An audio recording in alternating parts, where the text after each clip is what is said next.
Dublin and Donegal, two counties, lost the rail, and the entire northwest lost its direct rail connection down to Dublin. A campaign to tackle domestic violence is being rolled out in Donegal. An event has been organised for Good Friday in Angrain and Theatre Letterkenny in a bid to reduce the stigma and raise vital funds to enhance refuge facilities for people fleeing violence. Cathaoirleach of Donegal County Council, Councillor Niamh Kennedy, says it's vital proper resources are in place to protect those who are at risk. It's to take the stigma out of it, it's to create an awareness and to help with a bit of fundraising to ensure that people have a safe place to stay when it's needed. And I think there's been a massive increase since COVID. There has been an awful lot of people who have been, in a position whereby they found themselves very vulnerable. So, look, we want to try and take the stigma out of it. We want to try and increase in awareness. So I think it's very, very important that we start to talk about this, and so we have to let people be aware that we can't take any more of this, and we shouldn't take any more of this, and not to be afraid to speak up. Today will be cold, dull and breezy with scattered showers with highest temperatures of 4 to 7 degrees. That's all for now from Highland Radio News. Back again at 10 o'clock.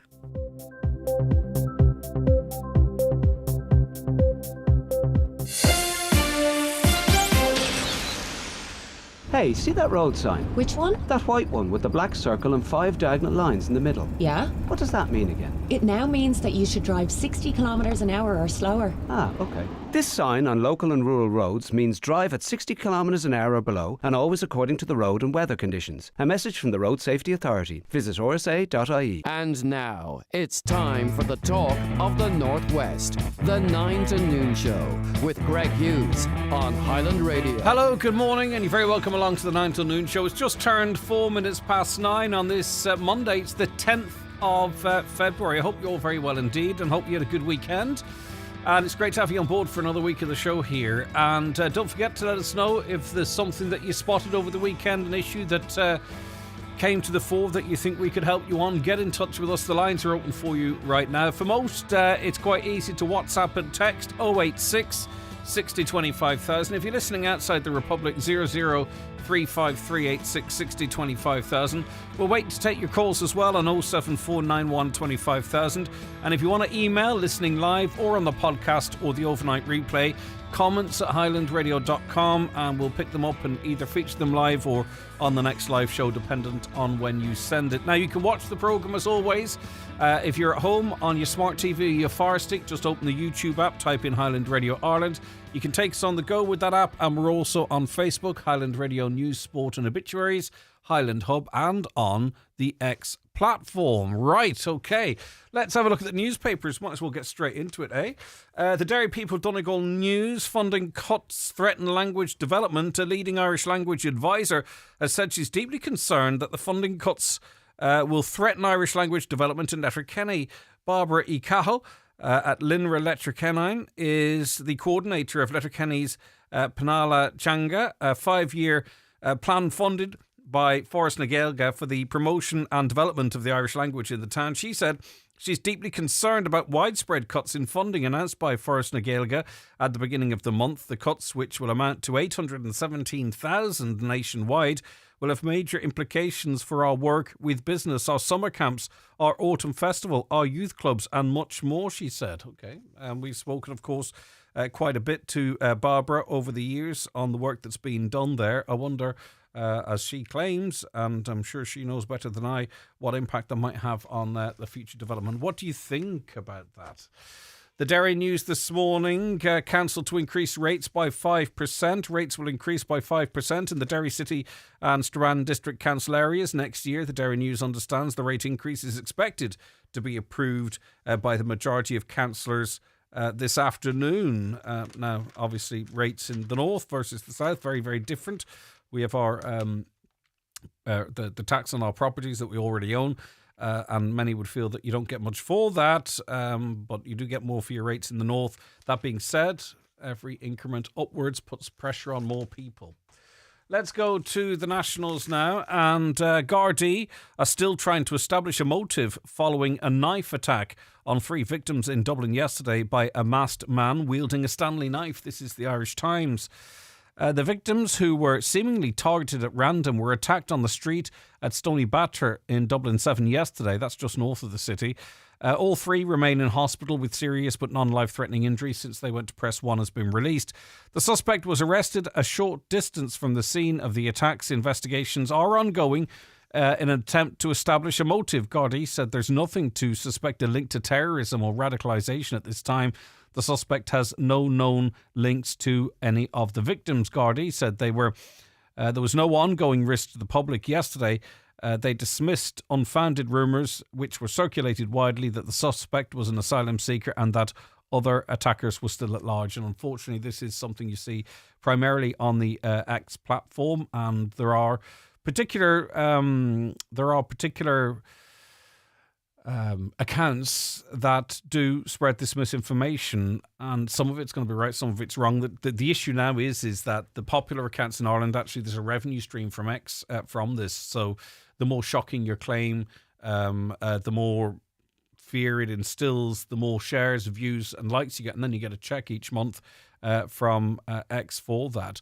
Witnesses described a rapidly unfolding incident which began around 2:30 p.m. when a man attacked a resident on Osmantown Road, a long row of residential houses. He's from South America, I believe. He's lived here for some time. He's not an asylum seeker or an international protection applicant, but he's going to be before the courts now. He was arrested. And the general consensus is that if the Gardaí hadn't intervened when they did, and their response was quite quick, this could have been much, much worse. The Irish Independent this morning, bad news if you have sort of got used to the payments that help pay the bills, because there's going to be no cost of living measures or energy credits in the next budget. That's according to the Taoiseach. There are no plans to continue energy credits or introduce new cost of living packages in the next budget, Taoiseach Micheál Martin has indicated. Now, the thing I don't understand about some of the payments that are made is that they are universal and they cost the state a great deal of money and everyone gets them. So sometimes, people who don't need them get them and they can use that money for other things. But there are 400,000+ people in this state who are behind on their electricity, and it wouldn't be hard to cross-reference their position in that regard, but also their financial position as well. Maybe they're on benefits or not, I don't know, or maybe they are a working couple or an individual with low income. It wouldn't be hard to figure it out and maybe target some of these supports for those people that need them. It would cost much less money and I think be more impactful. As I say, I know there's 400,000 people behind on their electricity. I'm sure the government do. So rather than universal credits, why not have some sort of a targeted approach to make sure that we help those that need that help most? You will know energy credits were included in last year's budget in October as part of the government's response to inflation and cost of living challenges. It was announced that all domestic electricity customers would get €250 off their electricity bill through 2 instalments. Similar measures had been announced in previous budgets. However, Taoiseach Micheál Martin ruled out continuing the measure by saying another cost of living package would not be part of the next budget. Previous budgets included one-off additional payments for those receiving a range of other allowances such as child benefit, disability allowance and fuel allowance. There were also tax measures including the renter's tax credit. So now you've learned perhaps for the first time this morning there won't be any further credits in the budget. Is that a problem for you? What difference will that make to you? How big a difference did the credits get? I mean, I'm going to be honest, in my situation, I am not a person with an awful lot of money, but thankfully earn enough that when the electricity bill comes in, none of us like to pay it. But I can cover the cost of the electricity bill, right? And it was great getting a bill that was €50 or €55. But I would, until such time as I need the supports, far prefer if that money had been saved and then given again to someone else who simply couldn't meet the cost of their bill and didn't sit there in arrears and getting those letters and texts saying your bill's in arrears. It's a horrible situation. I spent much of my adult life in it, to be honest with you, between credit cards and electricity bills and loans and all that type of stuff. It's not pleasant.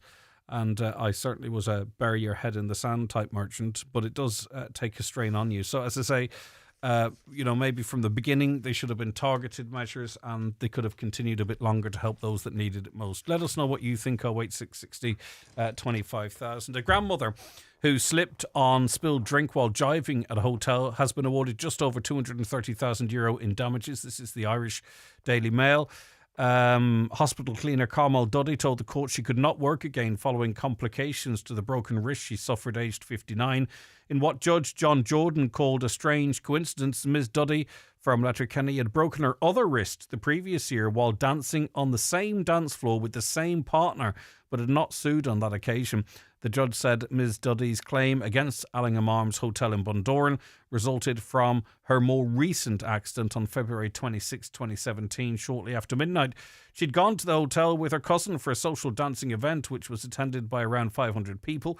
Ms Duddy told the court she went dancing every weekend and would have been to the hotel at least 10 times. On this occasion, she said she'd seen that the floor was wet and asked her dance partner to move because of this. However, as she put her right foot out during a rock and roll jive, she slipped and fell, putting her right hand down to save herself. Her partner stated that there had been beer and alcohol on the floor, the judge said, and gave evidence that he had seen people crossing the dance floor with drinks. She fractured her right wrist, was unable to return to her job at the hospital here in Letterkenny for 6 months, and then took early retirement on ill health grounds. Miss Duddy explained that she'd left school at 13 and had worked ever since, but that her options for finding an alternative job were limited. She said her arm still gave her constant pain and that arthritis had set in. She was awarded €230,000 in damages against the Allingham. On to the Irish Daily Star this morning, and an SDLP MLA whose brother has been charged in relation to an alleged assault said he's totally heartbroken after the injured man died in hospital. Stephen Holmes, 31, from Strabane, died in hospital on Saturday as a result of injuries he sustained 5 days earlier. Dylan Crossan, who's 31, appeared before Strabane Magistrates Court on Thursday, charged with offences including grievous bodily harm with intent. The PSNI, who were called to the Beach Mount Village area of Strabane at approximately 15 a.m. on Monday, said the charges would be reviewed following Mr Holmes' death. Daniel McCrossan, the SDLP rep for West Tyrone, said the terrible events of this week have been extremely difficult and tragic. The Stormont politician added, primarily, my thoughts and prayers and deepest condolences are with the Holmes family, Stephen's mum and dad, his brothers, sisters and children. I've known the family my entire life. This is a deeply heartbreaking and tragic situation of unimaginable proportions. I've called with the Holmes family and expressed my deepest condolences and prayers to them at this very sad and difficult time. I'm totally heartbroken beyond words and devastated for them and their loss. Staying with, unfortunately, more violent incidences. This is in the Sun this morning. A man has appeared in court charged with the murder of his father. Stefan Benz, a 29-year-old Swiss national, is charged with the murder of his father, Urs Benz, 62, at a home connected with the family on Saturday. Urs was declared dead after being found unresponsive at the home in Malahide, Dublin on Saturday morning. Stefan Benz, wearing glasses, a black hoodie, grey sweatpants and black trainers, was brought before a special sitting of the Criminal Court of Justice in Dublin shortly after noon yesterday. And finally, on a much more lighter note, the Irish Daily Mirror reports that an 80-year-old's hurling schlitter lost by the shore washed up on a beach in Scotland. Finn O'Neill was on holidays here in County Donegal when the ball disappeared. The youngster presumed it was gone for good, but now he is to have it handed back to him 8 months later. Donald McIsaac was walking on a beach near his home in Loch Aynort in Scotland last Monday evening when he found the schlitter.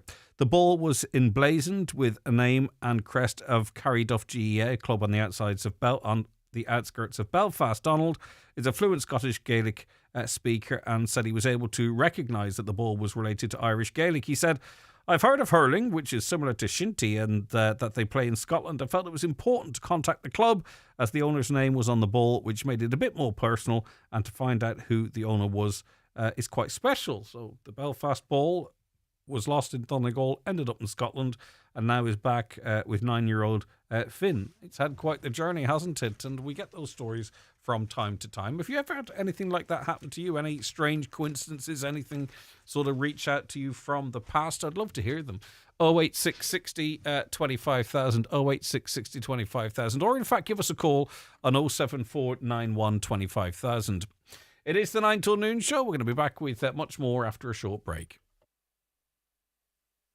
Daily newspapers are courtesy of Cosgrove, Centra and Diner, Mountaintop, Letterkenny. Affidia Letterkenny MIU, sponsors of today's show. Get expert treatment for breaks, sprains, burns, injuries and illnesses. Opening offer €100 consultation fee. Walk in Monday to Friday 10am to 6pm at Scally Place, Letterkenny. For all you hard workers and multitaskers, those who come to work with big ambitions and bigger ideas, and all you legends of the trade, however you get the job done, there's a Volkswagen commercial vehicle for your business. Choose the new Transporter, Caddy Cargo, Crafter, Amarok, or the all-electric ID Buzz Cargo. Enjoy HB finance from 0% or purchase contributions of up to €2,000. Find the Volkswagen in you with the 251 range. Terms and conditions apply. Finance provided by way of hire purchase agreement from Volkswagen Financial Services Ireland and subject to lending criteria. Volkswagen Financial Services Ireland Limited is regulated by the Central Bank of Ireland. Visit volkswagenvans.ie for further information. To childproof your home, get down on your hands and knees to see what your toddler sees. Go from room to room and look for dangers. Do the same outside. Visit mychild.ie for advice on pregnancy, baby and toddler health. Discover the ultimate escape at the Spa at Orchids, the Holyrood Hotel, Bundoran, nominated for Spa Experience of the Year 2024 by the Irish Hotel Awards. Indulge in an oriental bamboo massage, reflexology, or choose from our signature therapies, skin glowing facials and invigorating body treatments. Couples can unwind together in twin treatment rooms or share a peaceful moment in the secret garden with outdoor hot tub. The Spa at Orchids, open daily. To buy a gift voucher or reserve your appointment, visit holyroodhotel.com. Restex Beds, celebrating 50 incredible years of helping you dream better, sleep deeper and wake up refreshed. For half a century, we've been your trusted partner in comfort and innovation. And now, introducing the new Glenveigh mattress, designed with cutting-edge technology for ultimate support and luxurious comfort. It's the perfect way to celebrate our golden anniversary with the best sleep of your life. Visit Restex Beds today and experience 50 years of excellence. Restex Beds. Leave the rest to us. Highland Radio Time Checks brought to you by EirGrid, the operator and developer of Ireland's electricity grid. EirGrid, powering up communities, powering up Ireland. The time is? It is 9:19. Now, a man in his 20s continues to be questioned after 3 men were injured in stabbings in Stoney Batter in Dublin. They're aged from their mid-20s to mid-40s, with 2 of them being treated for serious but non-life-threatening injuries. The other man's injuries are less serious after they were understood to be attacked in broad daylight with a knife. A worrying incident, and I imagine still being felt in the Stoney Batter area. Councillor Neil Ring, an independent councillor in the area, joins me now. Councillor, thank you for your time today. I do appreciate it. No problem at all, Greg. I'm actually just in the area at the moment. Just for your listeners who might know where Stoney Batter is, it's quite close to the Phoenix Park, the Park Gate Street end. It's an area of about 1,500 houses, all old artisan dwellings. A lovely, real community spirit up there in the area, and people are genuinely, there's still a real sense of shock, and I know we heard the words, but there's definitely trauma and shock and tension still in the area. Like, people really can't believe that something like that on a quiet Sunday afternoon could happen in the community.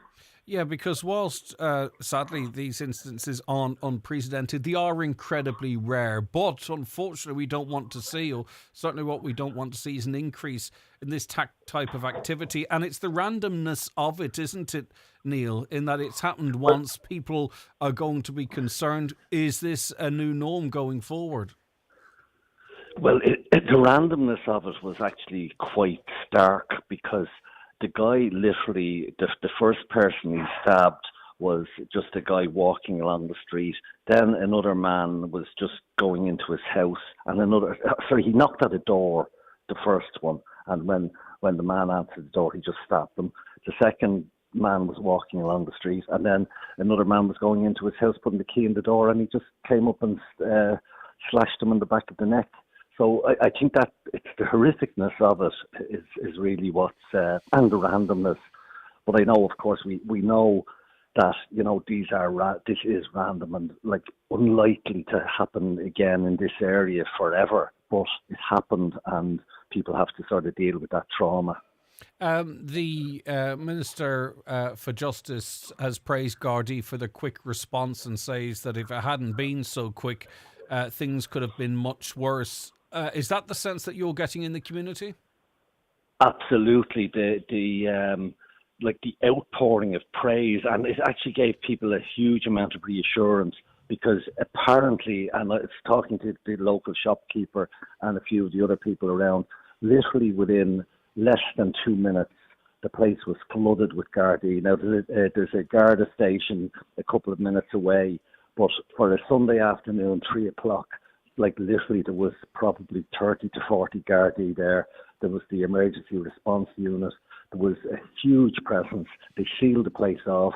The attacker was quickly found, and as Jim O'Callaghan, the minister, said this morning, it could have been a lot worse, only for the quick response, because this attacker was definitely intent for whatever reason. And again, as a few people have said, like this, there was all this stuff on the internet about who he was and where he was from, etc., which was something was actually disgusting. But in any event, the fact that he was stopped so quickly definitely prevented, certainly more stabbings and possibly fatalities.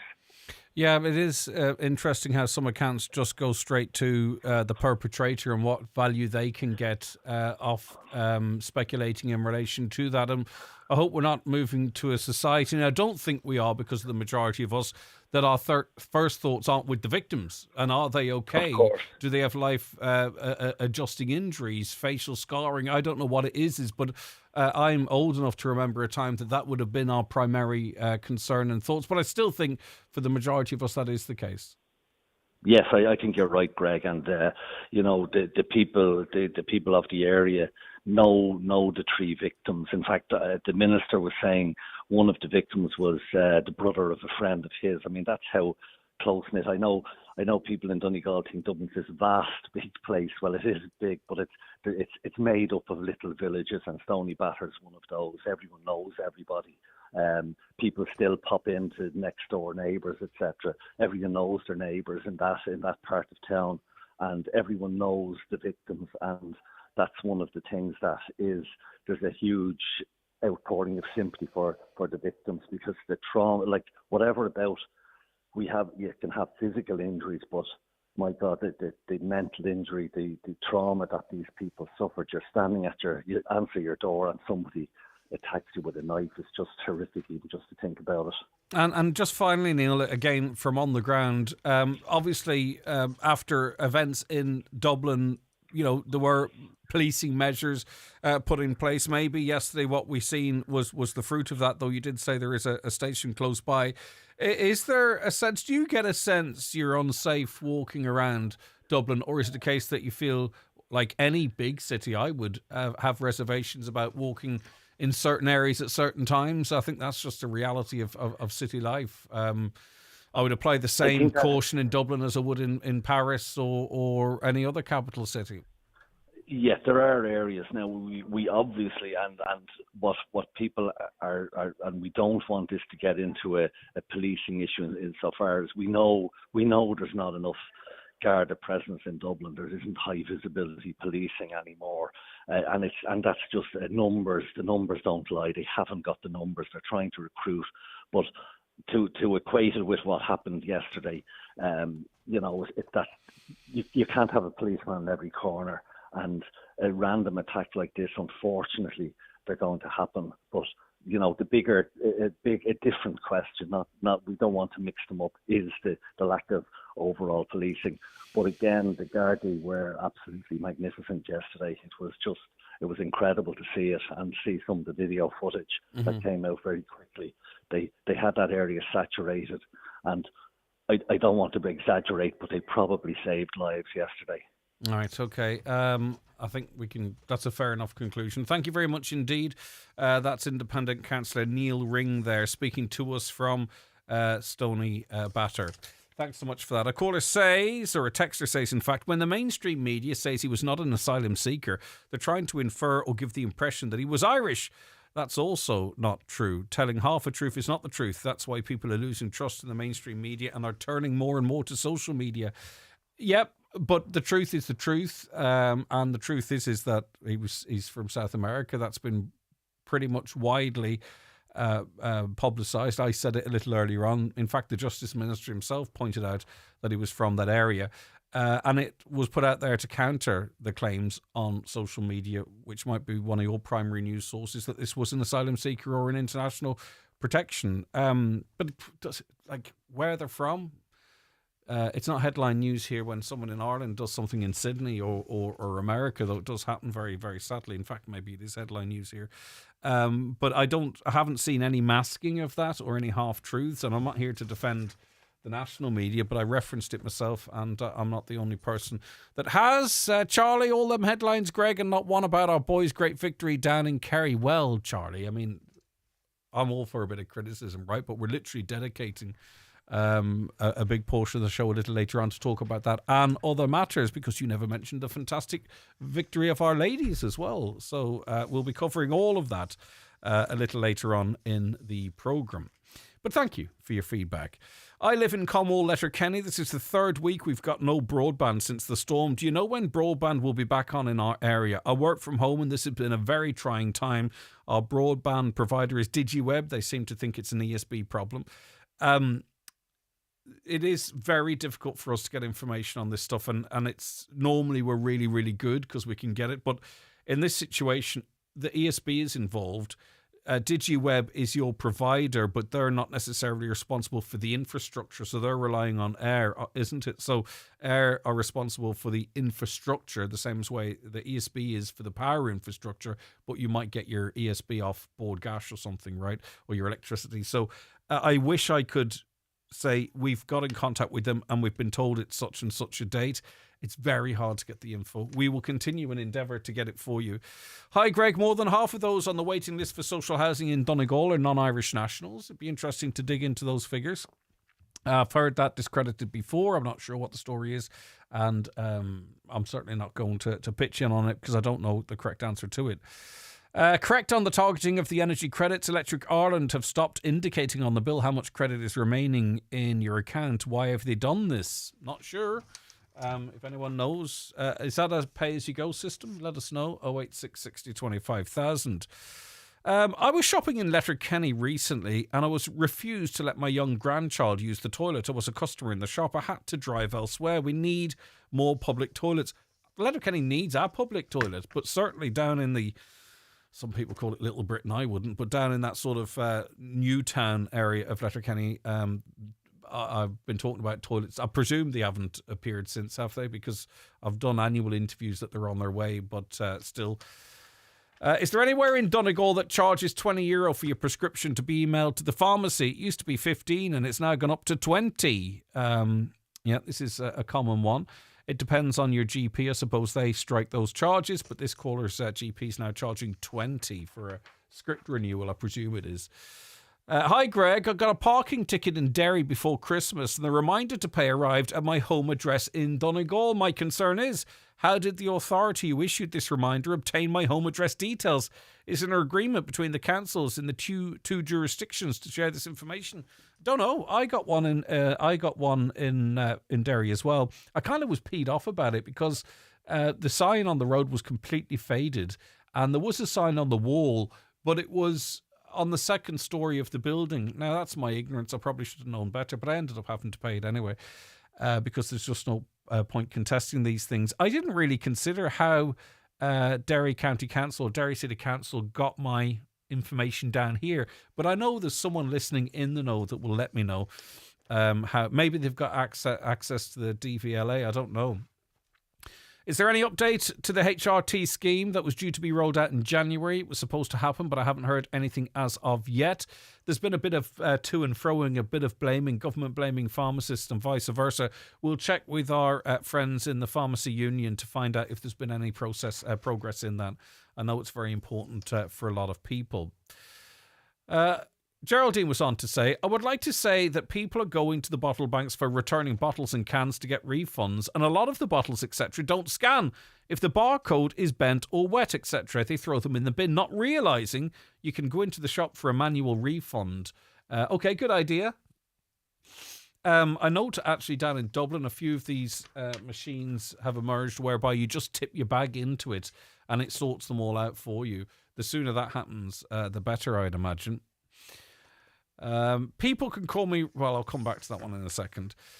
Trinity College Dublin Student Union have recently had a campaign to allow students to have guests to stay overnight on college campus.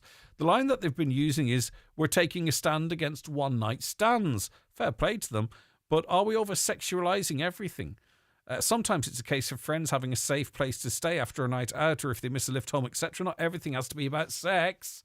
Yeah, I get where you're coming from. The presumption is it would only be for hanky-panky, but there are other reasons people stay over, as you quite rightly point out. Watch the show live now on YouTube, Facebook and at highlandradio.com. Need expert care without the wait? Affidia Letterkenny MIU, sponsors of today's show, have you covered. Walk in Monday to Friday 10am to 6pm at Scally Place for expert injury and illness care. Opening offer just €100 consultation fee. We all want to keep children safe online. Webwise works to support young people, parents and teachers. Get involved in Safer Internet Day this February the 11th. Visit webwise.ie for helpful guides, talking points, free resources on image sharing, gaming, social media and more. Brought to you by Webwise and Cumishún na Meán. My home is my castle. My sing in the shower place or work in my undies place. My pizza for breakfast, cornflakes for dinner place. My home is my me place. With AXA Home Insurance, you can protect the place where you can truly be yourself and get 24-hour emergency home assistance as standard. Get a quote online or call into your local branch. AXA. Know you can. Policy terms and conditions apply. AXA Insurance Stack is regulated by the Central Bank of Ireland. If you're ready to transform your space this spring, Foy's have the experts to make your dream design come true. Their interior design and paint colour consultants are there to help with free consultations throughout February. Whether it's a home makeover or a commercial project, they've got you covered with advice on paint, wallpaper, curtains, blinds and furniture styling. Plus, they're the largest paint stockists in the Northwest. Book your consultation today and let Foy's bring your interior to life. Visit Dunnes Stores this Valentine's Day for the love of better value. Raise a glass to romance with a great selection of non-alcoholic wines like McGuigan Zero and Santa Rita 00. Share an indulgent box of chocolates. Selected range including Nestle Dairy Box and Cadbury Milk Tray. Now half price. Plus, save at the till with a 5 off 25 grocery voucher. Dunnes Stores. Always better value. Terms and conditions apply. Voucher can be used on next in-store grocery shop of €25 or more. You don't get a minute to yourself when your cows start calving. It's one thing after another. There's no let up. You'll do everything you can to look after your animals and ensure they survive. But are you doing enough to survive it yourself?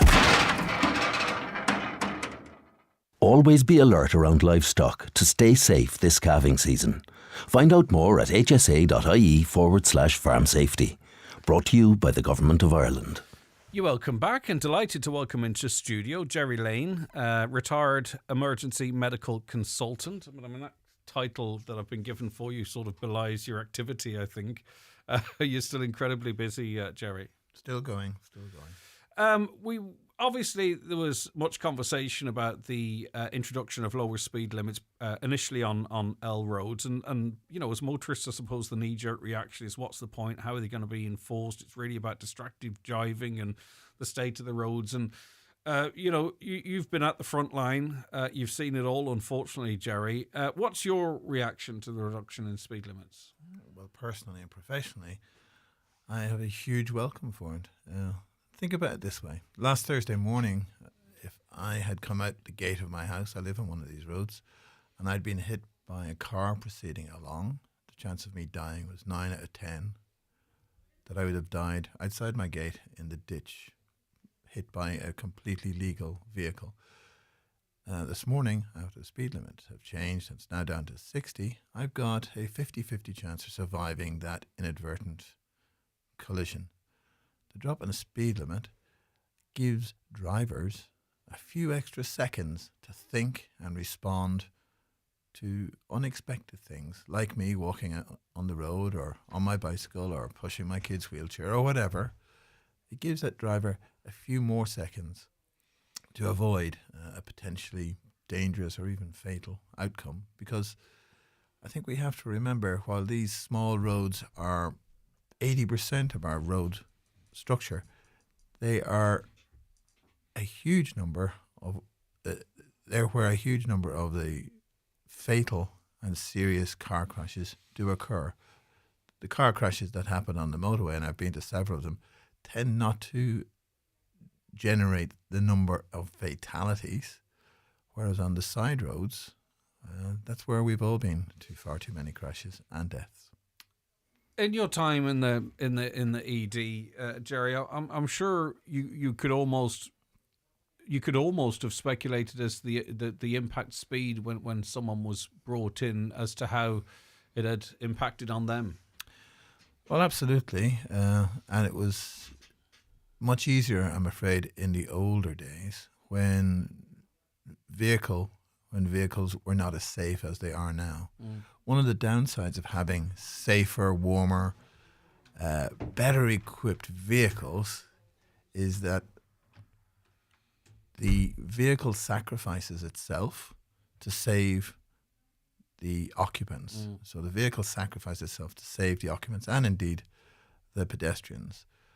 So nowadays you can see a lot of destruction of vehicles, but not have a very good idea of what amount of energy has been transmitted into the people inside the passenger cell, the driver and the passengers, or indeed to the other vulnerable road users, who are the cyclists, the walkers, and those other people.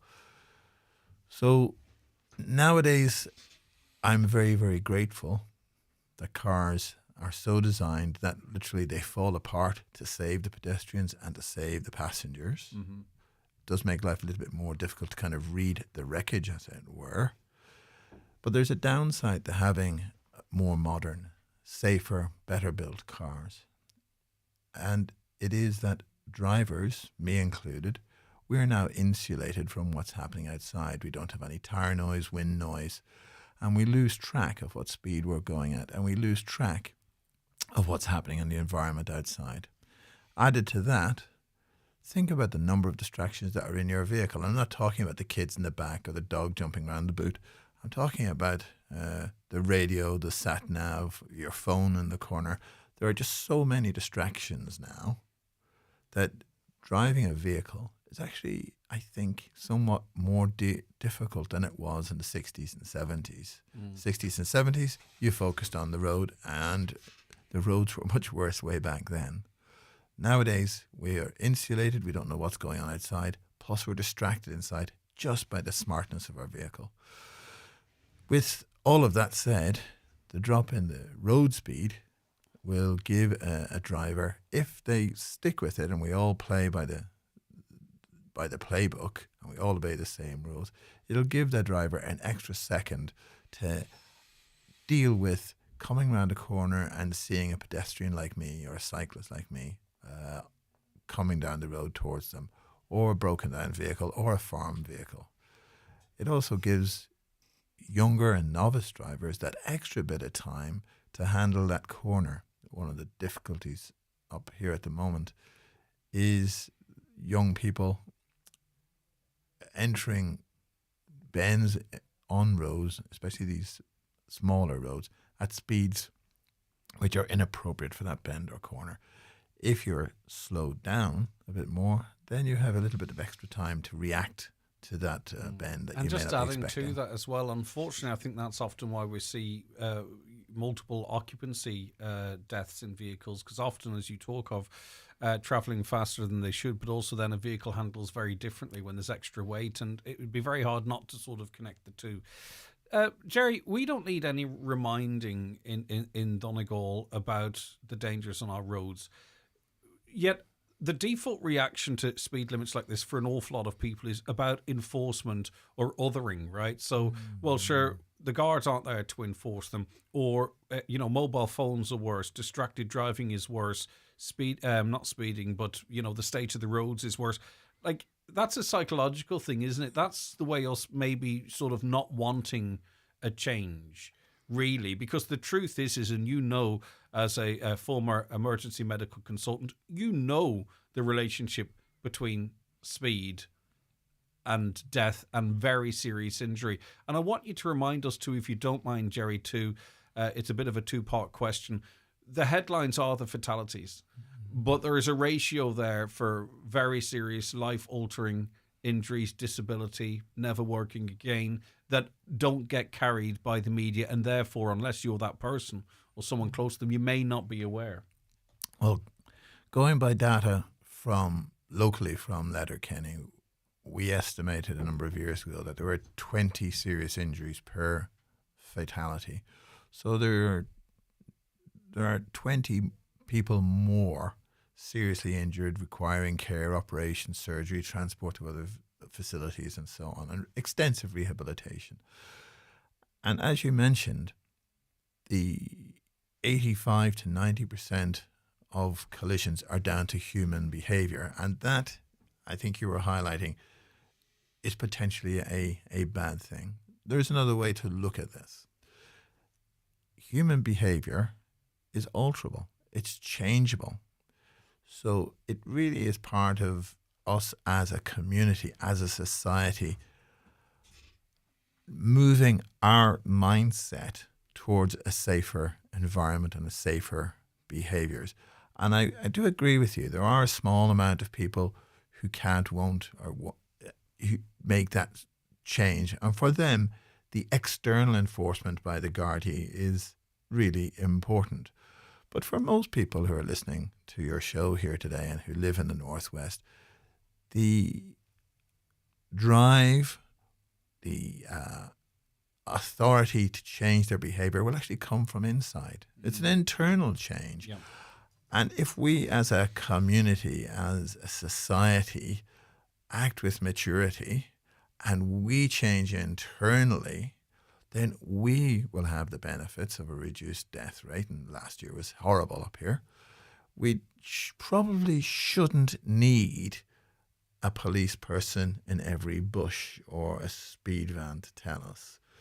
That is for a small number of people who are unable or unwilling to conform to the team orders. I mean, we are all on the same team. We're all Team Northwest, and we all want to get to work and then get home safely to our families at the end of the day.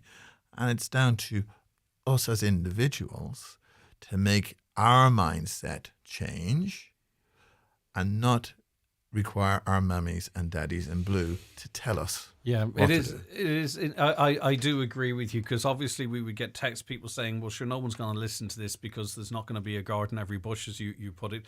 But the reality is, and we've seen it over the years, the majority of people, the silent majority of people, will change their habits. It might not be the first day the sign goes up, but generally speaking, over time, the majority of people do change their habits. And you're convinced, as many are, it is for the greater good. It is to reduce death and serious injury on our roads, and to allow that bit more reaction time where it's needed.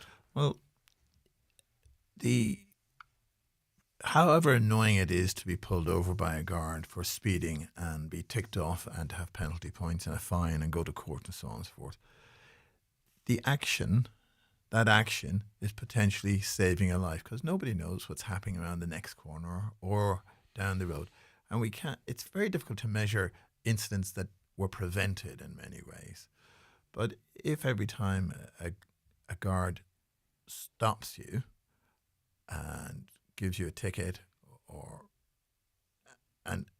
advises you to watch your speed, to put on your seatbelt, to not be drinking and driving, or not to be distracted when you're driving, he's potentially A, saving your life and the life of your passengers, but also B, saving the life of a child who's around the corner on a bicycle, or somebody pushing a pushchair or a wheelchair along the road.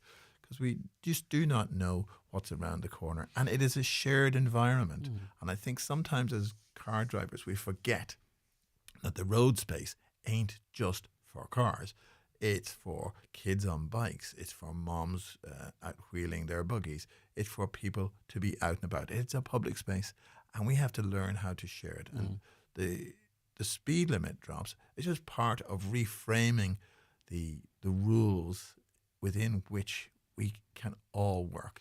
And it's easy to be distracted. It's easy to overspeed, but we just need to set things up that we are reminded to slow down. And if just even open up the window a crack so you can actually hear the road noise. Yeah, and just towards as we head towards the end of this, and I really do appreciate you coming up. We often talk about if you're involved in a collision, what it might do to you. It might end your life. You might end up with serious injuries. But I wonder if we should focus a bit more too on, you know, say for instance you're in one of these cars that you talk of, and you come around the corner and you hit and kill that child, and your airbags deploy and you're fine, and you step out of that car and you look in front of you, and 100 yards up the road is the smashed body of a child. And I really don't want to, I'm not using emotive language just for the sake of it. Like, also we need to talk about what impact that would have on you. You've taken that child's life, but you also have to go through your life uninjured from that collision, you know, with that on your conscience, that following you around. Many people would probably move out of an area or move to a different country. Like, there are consequences beyond what might actually happen to your own physicality. Well, I have met a number of people who have been in very similar circumstances, and you're absolutely right. There is the legal repercussions, there are the civil repercussions, and then there are the internal repercussions. It's just tragedy layered upon tragedy, layered upon tragedy. There is just no positive side to a road traffic collision at all. It is tragic for everybody. Most people don't get up in the morning seeking to do harm, to overspeed, to cause danger to themselves, their passengers, or to people in the environment. In general, most people are fairly good, but before a moment's inattention, for a period of distraction, or maybe being slowed down because of tiredness, drink, or drugs, they actually make an error, and then they pay for that in some way for the rest of their lives. And we can only feel sympathy for them, I suppose, afterwards. They do have to pay a price. But we have the opportunity now, as we reframe and as we move forward into a new environment, because these L-road speed limit changes are only part of what's going to happen in 2025. In 2025, the national secondary routes, their speed limits are going to drop down, and they're the roads which many people say, well, are unfit for high speed anyway. And I agree with you. So the speed limit should probably come down. And then there are the most vulnerable group, and you talked about children earlier on. One of the interesting things in the last 15 years is the fact that you rarely see kids out running around in housing estates and on roads playing outside their own gardens anymore. Because they're part of it is their parents are afraid to let them out there. And going forward, the urban centres, especially housing estates and highly dense areas, will actually have a speed limit drop as well. And that's actually going to make those spaces safe for children again, because currently, especially if your estate is used as a rat run, it is unsafe for kids to be out on the roads now. And going forward through 2025, we hope to make the roads safer for children. Yeah, okay. And I had the freedom to go out on the roads, much less cars, unable to travel as quick as they do now. And if you hear the car experts talking and describing a vehicle, it's supposed to be really good when you can feel the road and your steering wheel feels like it's, as you quite right, now we're in capsules. It's almost like we're floating about. Jerry Lane, former emergency medical consultant, thank you so much for your time. A lot of reaction coming in already to it. We really do appreciate it. Affidia Letterkenny MIU, proud sponsors of today's show. Get expert treatment for breaks, sprains, burns, injuries and illnesses. Opening offer €100 consultation fee. Walk in Monday to Friday 10 a.m. to 6 p.m. at Scally Place. Do you want to become a qualified scaffolder? SafeTech are offering a 7-day basic scaffolding course starting in Donegal on Wednesday, March 5th and in Sligo Wednesday, April 2nd. This programme is 20% funded. Terms and conditions apply. SafeTech are also running mobile tower scaffolding courses in March and April. For more details, get in touch with SafeTech today on 074 91 27786 or visit safetech.ie. McCullough Jewellers in Letterkenny are synonymous with fine jewellery, quality watches and giftware. With stores at Main Street, Letterkenny and the Letterkenny Shopping Centre or online at ormccullough.com. You can choose from their quality product range in a relaxed atmosphere, and their sales staff will be happy to help you make the right choice whatever the occasion. McCullough Jewellers, making moments magical for generations.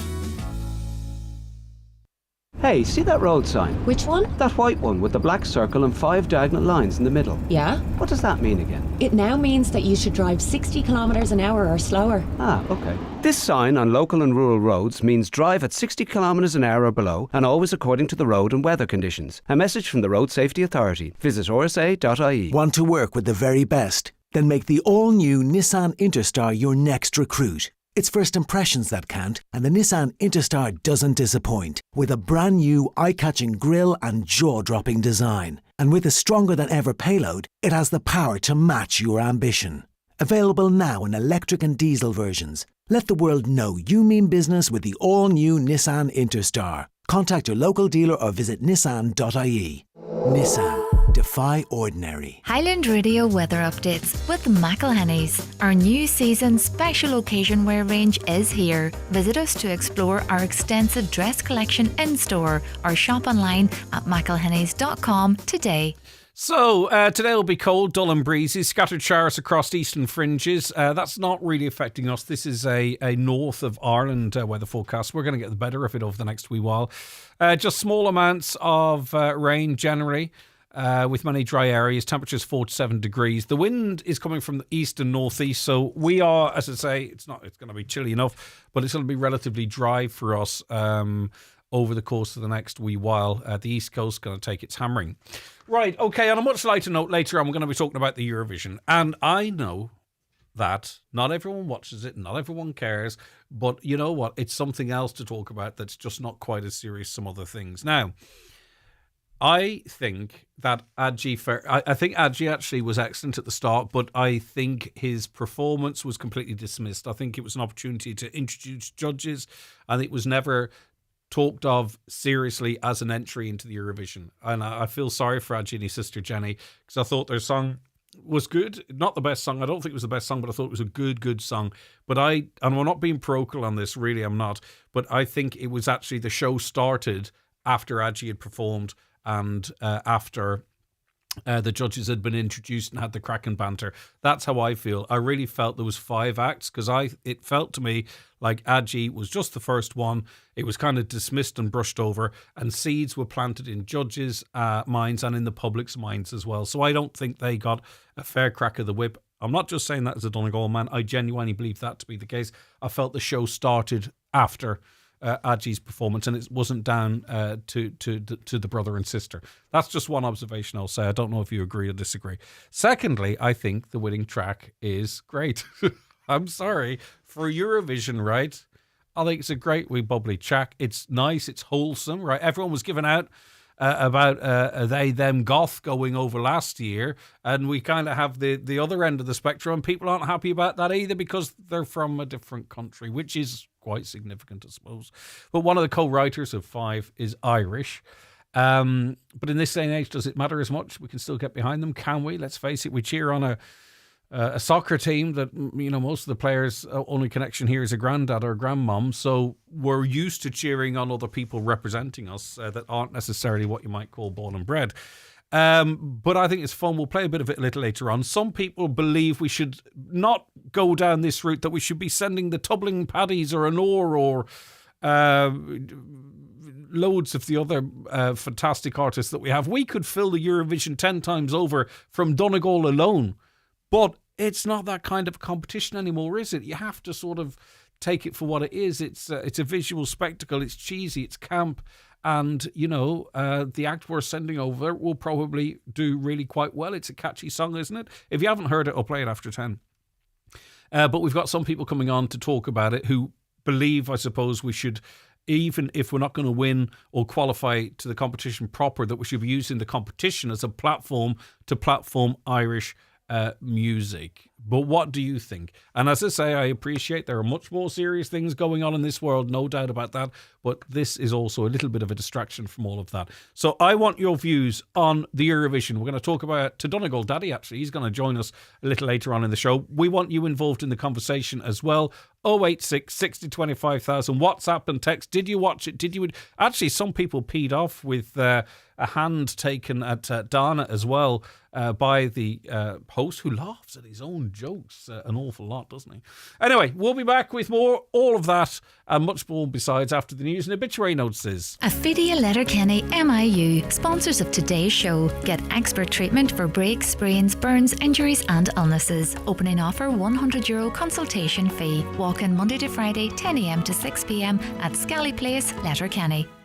Discover Centra Simple Savers, your go-to for great everyday value. Like inspired by Centra Fresh Irish Angus Sirloin Steak 440 gram, only €8. Selected Pepsi, Club and 7-Up 1.75 to 2 litre, €2 each plus deposit.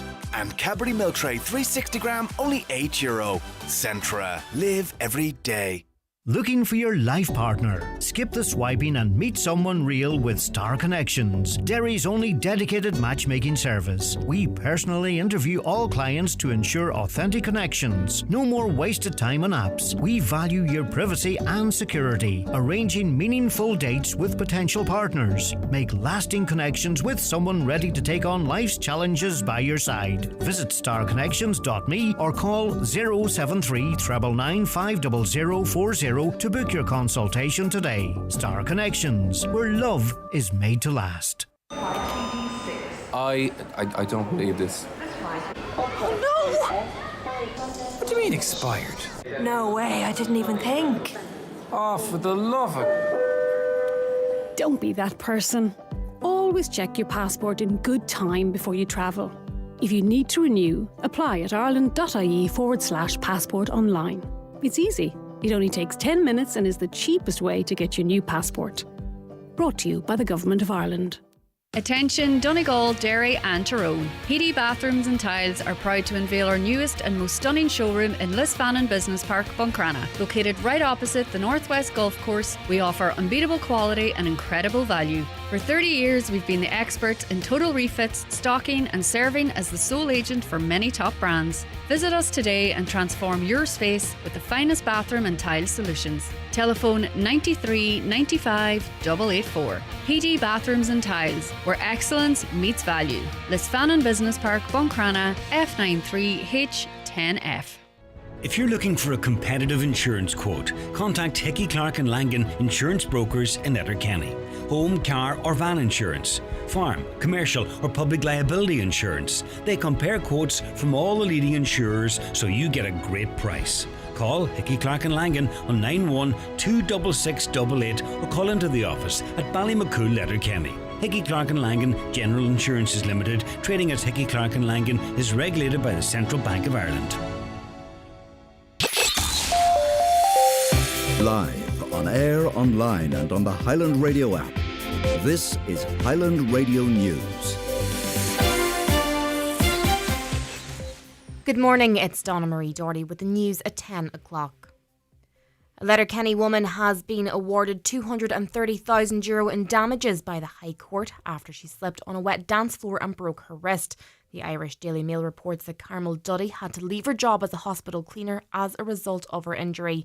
Shane Beattie reports. The High Court heard that Carmel Duddy fell while jiving at the Allingham Arms Hotel in Bundoran in February 2017. Ms Duddy claims the floor she was dancing on was wet due to spilled drinks, while the hotel maintained the dance floor was dry. Judge John Jordan told the court that given the layout of the function room, it was inevitable that patrons would carry their drinks from the bar to seating on the opposite side, creating a high risk of spillage. He awarded Ms Duddy €55,000 in general damages plus €178,000 for loss of pensions and earnings.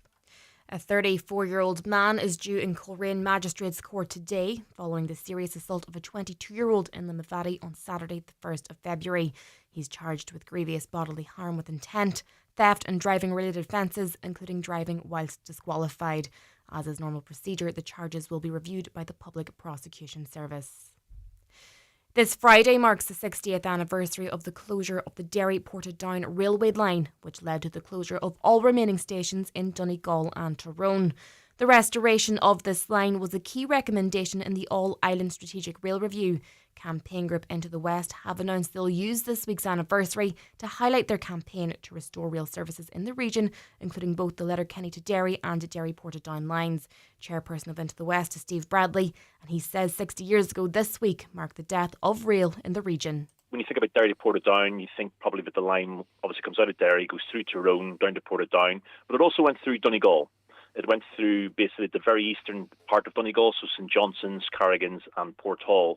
So closing that line meant that Tyrone and Donegal, two counties, lost their rail, and the entire northwest lost its direct rail connection down to Dublin. The government is set to explore alternatives to rent pressure zones before they expire at the end of this year.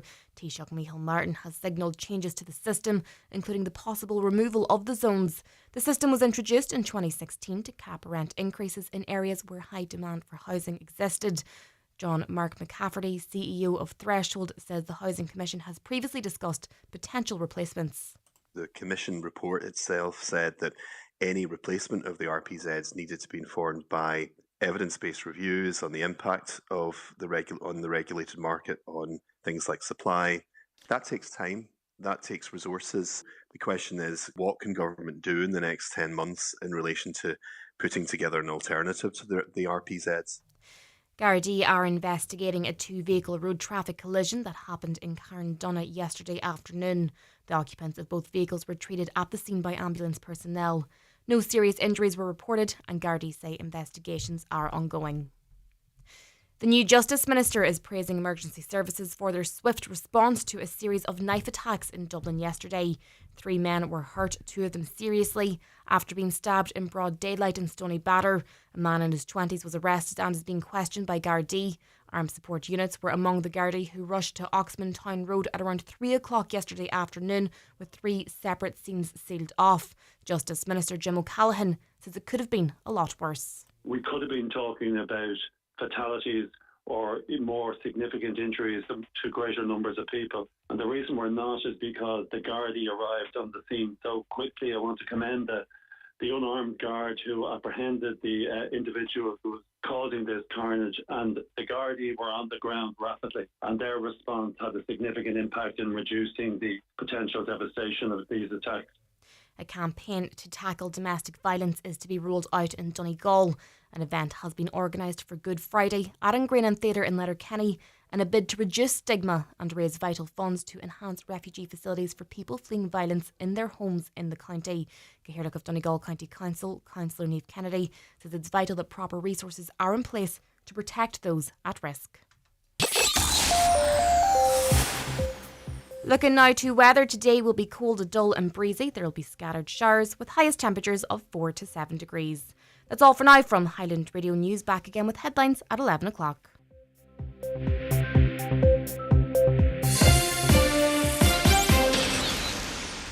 The obituary notices this Monday morning, February 10th.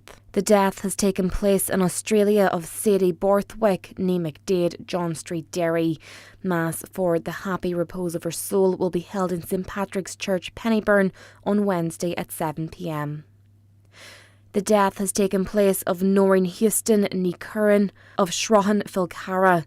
Her remains are reposing at her home from 11 a.m. until 9 p.m. today.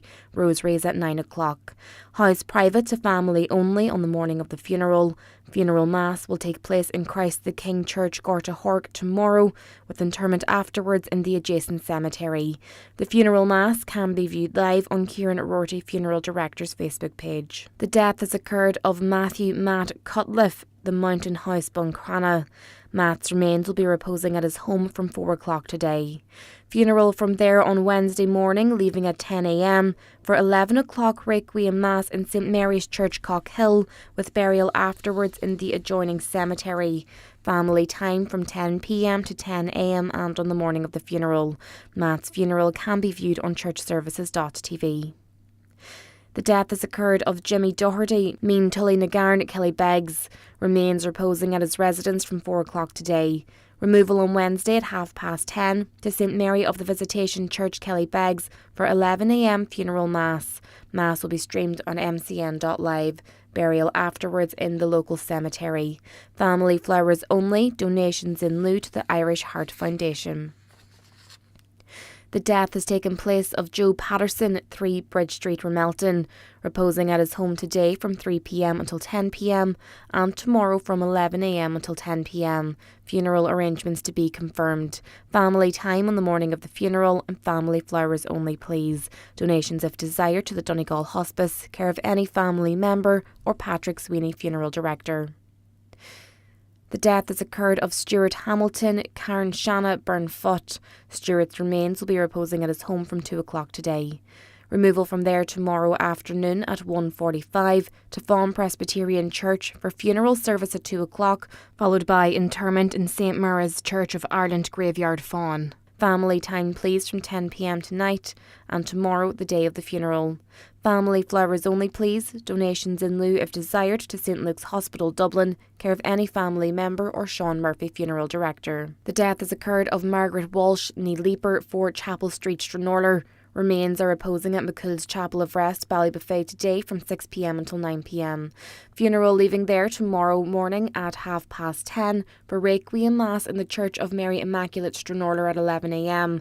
Interment is in Stranorlar Cemetery.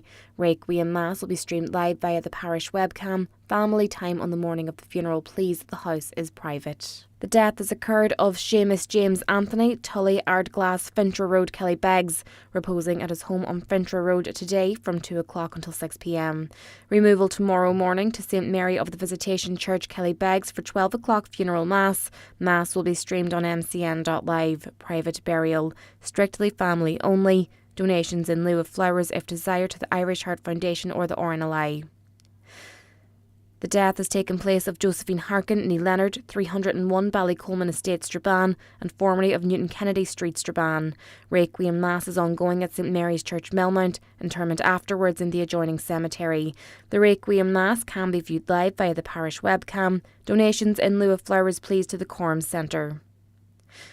The death has taken place of Margaret Schooner, Regina Passes, Ballylawn Moville and formerly of Claddagh. Requiem Mass today at 12 noon in St Columba's Church, Donegalip. Interment afterwards in the adjoining cemetery. The Requiem Mass can be viewed live on the parish YouTube channel. For family information and more details regarding wakes and funerals, please go to highlandradio.com.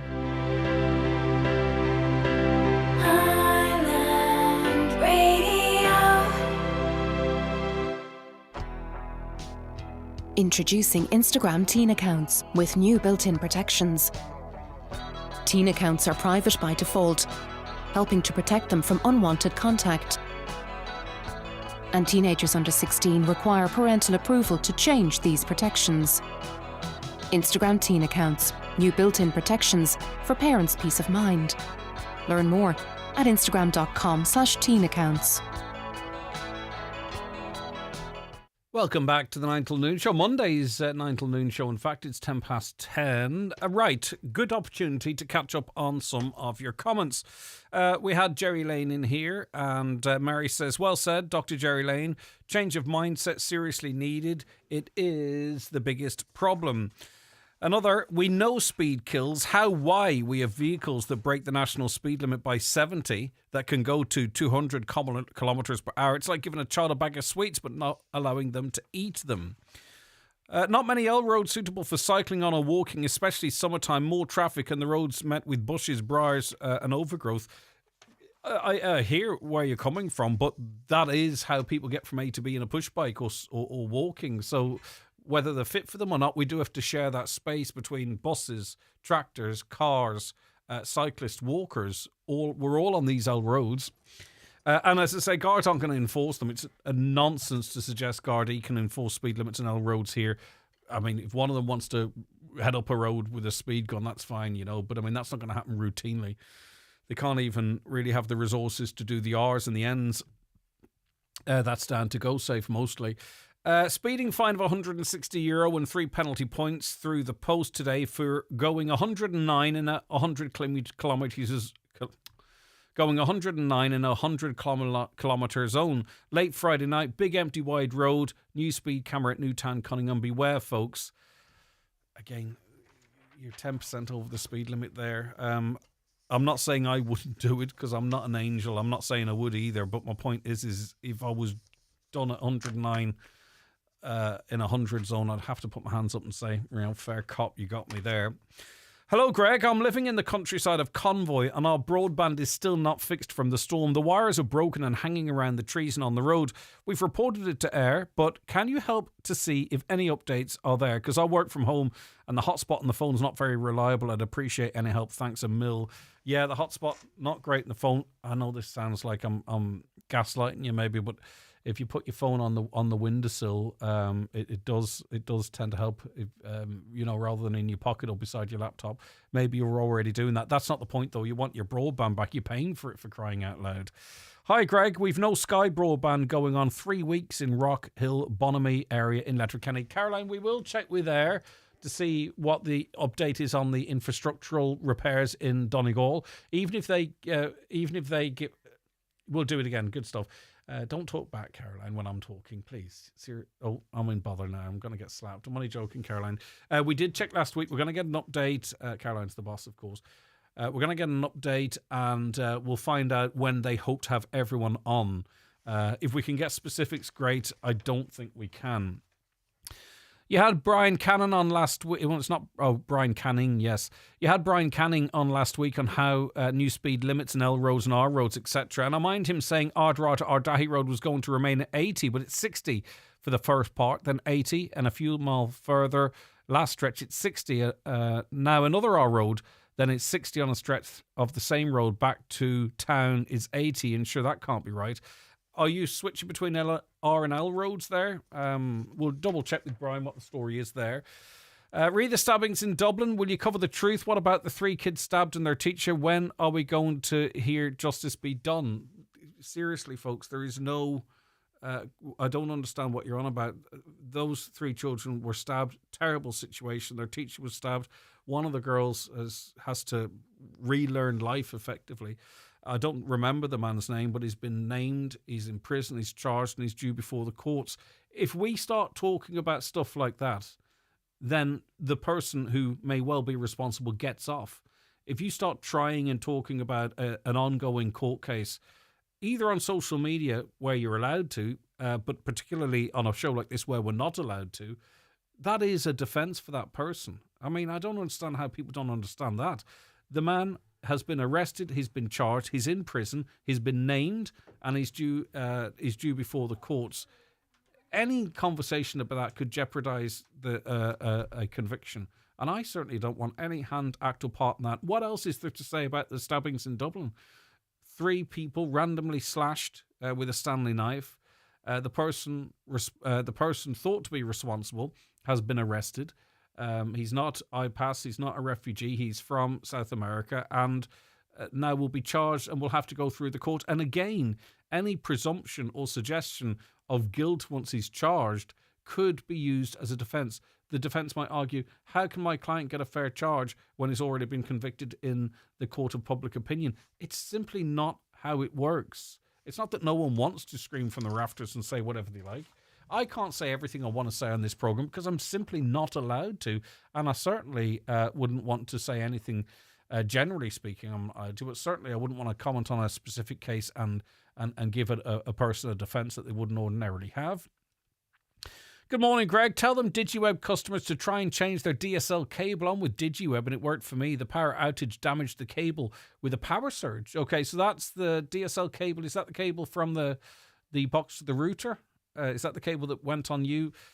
I would know the cable to look at it. I just wouldn't know if it was referred to as DSL. But are you talking about the cable from the white box to your router? Let me know and I can pass that info on to our listeners. Some of them are desperate to get their internet back. Right, my husband is 66 years old and we only discovered he's got an addiction to buying things.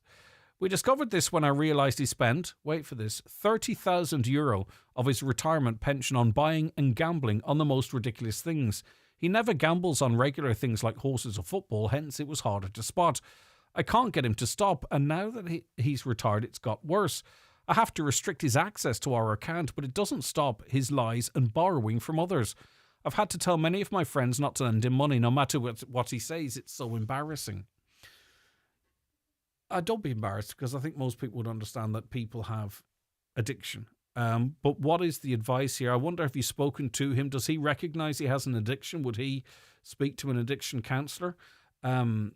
Eventually, when someone's addicted like that, and especially in the area of gambling and buying things, there can be a little bit of a hoarding element to the personality as well, where they don't want to give things up or sell things and just pile things on top of each other. Is that eventually something will happen where the penny will drop, and then he might be more open to an intervention or something? I mean, you want to get in there much, much quicker. Don't be embarrassed. Your friends and what have you will understand. He has an addiction, okay? So he's struggling with something as well. It's clearly not that he's a bad person. He's just got a compulsion that he can't fight at the moment. But I wonder, would it be open to speaking to a counsellor or someone who can, outside of the family or outside of yourself, that will be able to get through to him? Let us know if there's anything else we can do in that regard or to help, because I know that you're going to be feeling very stressed in that situation at a time where hopefully, if you're in good health, you should be able to focus on what's next for the next 30 years that hopefully you have together in good health. All right, let us know if we can do anything else, and also to listeners, if you have any advice there for that other caller, let me know what worked for you, because that is something that's far more common than you might realise. Quick birthday before the break. Happy 50th birthday to Michael Orr Balear from Mum and Brothers and Sisters. Have a good one. All right, happy birthday. The county's #1 talk show, the 9 till noon show on Highland Radio. It's time for Vision Ireland Bingo on Highland Radio. It's Monday the 10th of February. You're playing on the green sheet for the daily prize of €1,200. The reference number is S11. It's game number 7. The numbers are 25, 9, 36, 30, 64, 21, 14, 80, 1, and finally 78. Phone your claim to 9104833 before midnight, leaving your name, contact number and the name of the shop where you purchased your book, and we'll call you back the next working day. Get all your Vision Ireland bingo information at highlandradio.com. For an efficient, mild hybrid system that doesn't compromise on the joy of driving, test drive the Mazda CX-30. This compact, stylish SUV comes with fuel-saving Mazda M hybrid technology and a 6-year warranty. Test drive the 251 Mazda range at McGinley Motors, Letterkenny. Mazda, crafted in Japan. We all love to get the most out of things, like a sunny day while it lasts. In Ireland, it can be hard to get enough vitamin D from the sun. But did you know that 90% of us also don't get enough vitamin D from the food we eat? The great news is, Avonmore Supermilk is fortified with vitamin D, helping us to absorb calcium for healthy bones and supporting the immune system too. Avonmore Supermilk, the most super our milk can be. Figures based on FSAI 2023 vitamin D study.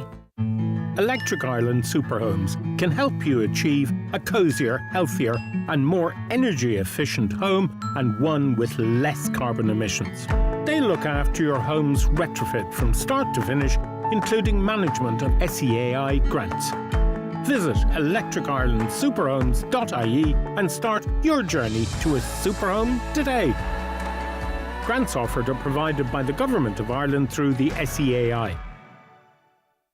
Need expert care without the wait? Affidia Letterkenny MIU, sponsors of today's show, have you covered. Walk in Monday to Friday 10 a.m. to 6 p.m. at Scally Place for expert injury and illness care. Opening offer, just €100 consultation fee. All right, here's Emmy. Leica Party Live will be representing Ireland in the Eurovision Song Contest 2025.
Bum bum bum bum bum bum bum bum bum bum. Michael Brennan, Donegal Daddy. I mean, how could you not love that? In fairness, it is the winner. It was the winner, if you ask me. But for I mean, what was there, yeah. she was by far the strongest singer, I think. But what do you think we should be doing? Because at the end of the day, we've got two choices, don't we? We send over an act that we think could win, or we use it as a platform to showcase Irish music, and if we don't win, at least we've achieved something. What's your view? That is exactly my view. It's like it's kind of like when we sent Dustin to Turkey, and we obviously decided, listen, we're not going to win. Let's just send Dustin as a kind of nearly like a protest vote. But instead of doing that, pick a really strong Irish artist, have a really strong song, which we can have no problem because we've got great artists. As the likes of IG was there, like it's a strong song, good singer, but pick something and then have a backdrop of. You could have your whole show with scenes of Ireland and scenes of what we have, and just use it as a tourism effort. That's what I think anyway, but what possibly in this not. day and age is, Michael, what is in this day and age, what is, an Irish song, if you know what I mean? I mean, really, if that's the case, we should send David James, because it's those guys, the country people that are filling out the dance halls in and around Ireland. But people might say, oh, no, it's more you're a nur, honor, or, more traditional. In this day and age, what is representative of popular Irish music, I wonder? Well, that's in it as well, you see. But I think the way it's been done at the minute, it's what I think. It doesn't matter if it doesn't have to be exactly like an Irish genre. It doesn't have to be like the likes of a Nor, which would be great. Like, you've got 4 phenomenal singers there. Like that, I think the biggest thing that was lacking, or what I found from them entries, was the quality of vocals were not good. Like, Agi was probably the second best singer there. Emmy was probably the best singer there. Samantha Mumba was absolutely terrible singing. Like, I thought she sounded brutal, and now she did really well in the public vote and the international panel as well. She topped the international panel, I think second in the public vote. I don't know, what was that brand recognition? I think that's brand recognition, definitely, because the song was awful. I just thought the song was awful. Again, that's the problem, I think, is that songwriters are going in with but it looks like from her song particularly, it was like, let's write a Euro pop song and try and shoehorn Irish dancing and something into it. Whereas Agi done it so well with the fiddle. Yeah.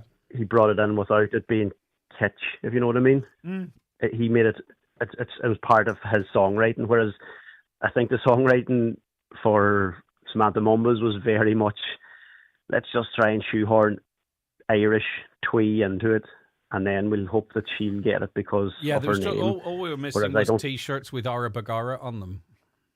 Yeah, I just thought it was really, like, I think either go for putting somebody, like, you've got the likes of Key and the Crow, singers that are really strong singers, like John Doherty. They wrote 100 songs last year. Get John Doherty, write a really good song. Don't think Eurovision, write a song the that's only really thing strong. And we saw the 3 previous contestants singing Tattoo, right, which was just a very good, strong song. You would need to be sending over there almost a lock-in national number one song to win that competition.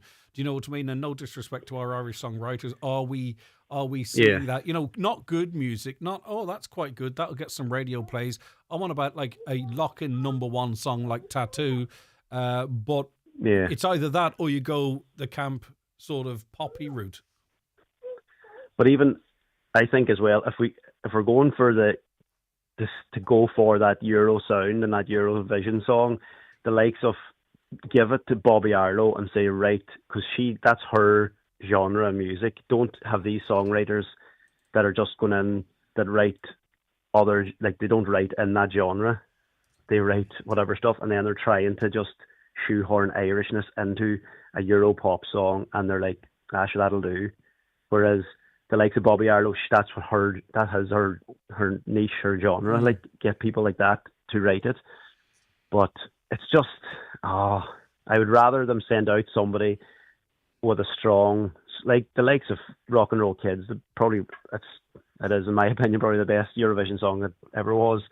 Strong singers, like even Niamh Kavanagh, Linda Martin, they were phenomenal singers, really strong vocal, which didn't come through on any of them bar Emmy the last night. I felt. Yeah, and it's interesting the need too. to have. I can't remember which one of them said it, but they said it is also about a good song and presented correctly and with the right vocalists. All three of their songs would do equally as well potentially in Eurovision 2025 because we think it's moved on so far.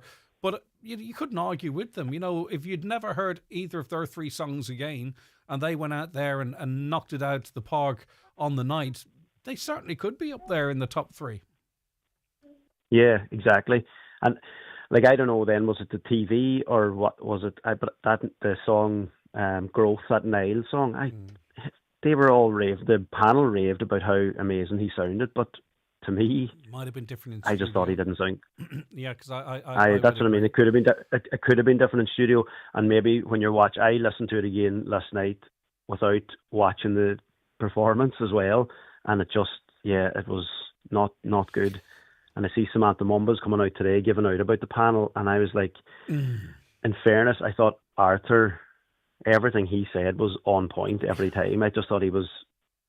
And like people can say that he doesn't know what he's talking about, but he was. I thought he was. Everything he said was correct. Listen, pretty much. Just because you might have a career behind you or a bit of name recognition, you are going in there equal to everybody else, and it's only fair. Yeah. The only thing is I think the judges who do influence the public vote went in with their favourites already, and drove them on hard, even though they weren't necessarily getting their own acts over the line. Just in relation to the Adji performance, I thought it was really, really good. I thought the two of them worked together. I'm just curious if you felt like I felt that the show actually only started after the panel had effectively had the crack, talked about their previous appearances on Eurovision, bantered back and forth. It felt like Adji's performance was almost like a curtain raiser that wasn't considered by the judges at all. It was much stronger, I think, than it was represented on that show. 100%, definitely agree there, because even when you look it back, I thought Donald Skehan, I thought he shouldn't have been on the panel, in fairness. I don't think he had a place on the panel, and he really just took over that first panel. He wouldn't stop talking about himself, and I was just going, and like it showed then how bad, even like when you looked at his old performance, it was awful, and like you need a strong vocalist, and he just showed that to just throw up any singer, doesn't matter how bad, and throw any dancers around them, and then they just hope for it. But yeah, I definitely think Adji lost a bit of clout there with that, because even Bambi was trying to pull it back to the. Well, this is people might remember how they talked about the last number of songs. This is to let everyone know that this is how they were talking about Adji's song. It was a bit of banter between the two of them. Tell us your Eurovision story. I could have been a contender, Paddy. Laura's wearing this trousers in honour of my 2008 entry. I'm one of the few, people who've gone on to have a career. Now, that's no disrespect to either the presenter or the panelist, but Adji had just performed and they're chatting about someone else's, bantering about their previous experience, which I thought was, and that's fine, because this is a bit of humour, a bit of crack, right? It's just that at least give everyone a fair crack of the whip. Talk about that crack before, let them perform and analyse their songs then. Gary, stay where you are. Gary Devine's with us. Hi, Gary. Hi, Greg. How are you? I'm doing great, Gary. We're hearing from Mihal there, Donegal Daddy. What's your view? Well, Greg, actually, I was hoping Adji, would have went through, to be honest. But once, as you were saying there, once Adji had performed his track, and it really did kick off, because the rest of the songs were kind of up tempo. Now, I thought Samantha Mumba's track was a bit weak out of the six, to be honest. But once I heard Emmy's track at the end, I just thought to myself, you know what, that has to be the winner, because it's so catchy, and she's got an unusual voice as well. Yeah. She actually reminded me a bit on Elliot Goulding, the singer. Yeah. Yeah. Her voice sounded similar to her, but I think it's perfect for Eurovision, to be honest. Like, but I can I just was see that- disappointed for Adji Yeah, because. for sure. Yeah. Sorry. Go ahead, Gary. Yep. No, it's just saying Adji's track too, Greg. I thought it was a great song, and it had the fiddle with that Irish theme in it, and but I probably just lacked a bit of oomph, to be honest. Yeah, it when I was speaking to Adji, it needed a spark or something. When I was speaking to Adji last week, my concern was how he would get that song across with the staging, and I just thought at the beginning the two of them were behind curtains, but it felt to me like my eyes were playing up on me. Do you know what I mean? I didn't really, and I thought the positioning and camera work, it didn't sell the song for me as good as it could. And I suppose it's a return to traditional sort of Eurovision values for Ireland now. Sending the song over that they did. You can see them up at the front of the stage on the night, Gary, with, maybe 30 women and men dressed as space people doing the robot dance and all that kind of stuff. You can see how it could really catch the Eurovision audience. Exactly. It's going to be interesting, Greg, to see how they actually perform the track at the semi-finals. The staging and that. It's going to be interesting to see what they're going to do with the song, because it's about a dog that's been sent into space. A Russian dog, no less. Well, we'll say nothing about that. No, it's fine. The dog did nothing. But it'll be interesting. But she's actually a very nice girl as well, the singer. Very modest and very likeable, the singer. Oh, yeah. I spent too much time on her TikTok. I spent too much time on her TikTok on Saturday morning. But she's alluring and she's got a lovely voice. And she has. Gary, very likeable. Do you, firstly, because I know you're a Eurovision fan, because I know I've spoken to you in the past, A, do you think that song will get to the finals? And B, can it finish in the top 10? Answer to both questions, yes. There you go. Well, Gary knows. I'll be shocked, Greg, if that doesn't get through to the final, to be honest. Me too, actually, yeah. All right. I really will be shocked. Good man, Gary. Thank you very much indeed. Tom McBurty from Carrigan's. Hi, Tom. Morning, Greg. How are you getting on? I don't think this is your kind of music, is it? Not really, no. I wouldn't be a big Eurovision fan, no. I'd be more on the Irish folk and Irish country music, so... Yeah, so what's your assessment of Friday night and what we're sending over, or what we should or shouldn't be doing? Well, I didn't actually see the late on Friday night. Just seen clips from it afterwards, and I thought Adji's performance was brilliant. Done good over, and Donegal very proud, and I think he was deserving to get through. But the new song by Emmy is very Eurovision type, and it will do well, no doubt. But I think Eurovision has widely changed over the years. It's not what it used to be when we used to win it, when Dana, Johnny Logan and Linda Martin had all them great songs, I think it's more about stage appearance now than it is the vocal singing or the actual song. I think we have two Donegal artists there worldwide. We've many great artists in Ireland, but in my opinion, we have two Donegal artists there that would be worldwide. Anya, number one, and Clannad would be a great representation for Ireland in the Eurovision Song Contest. Mm-hmm. Yeah, I hear what you're saying, and I don't disagree.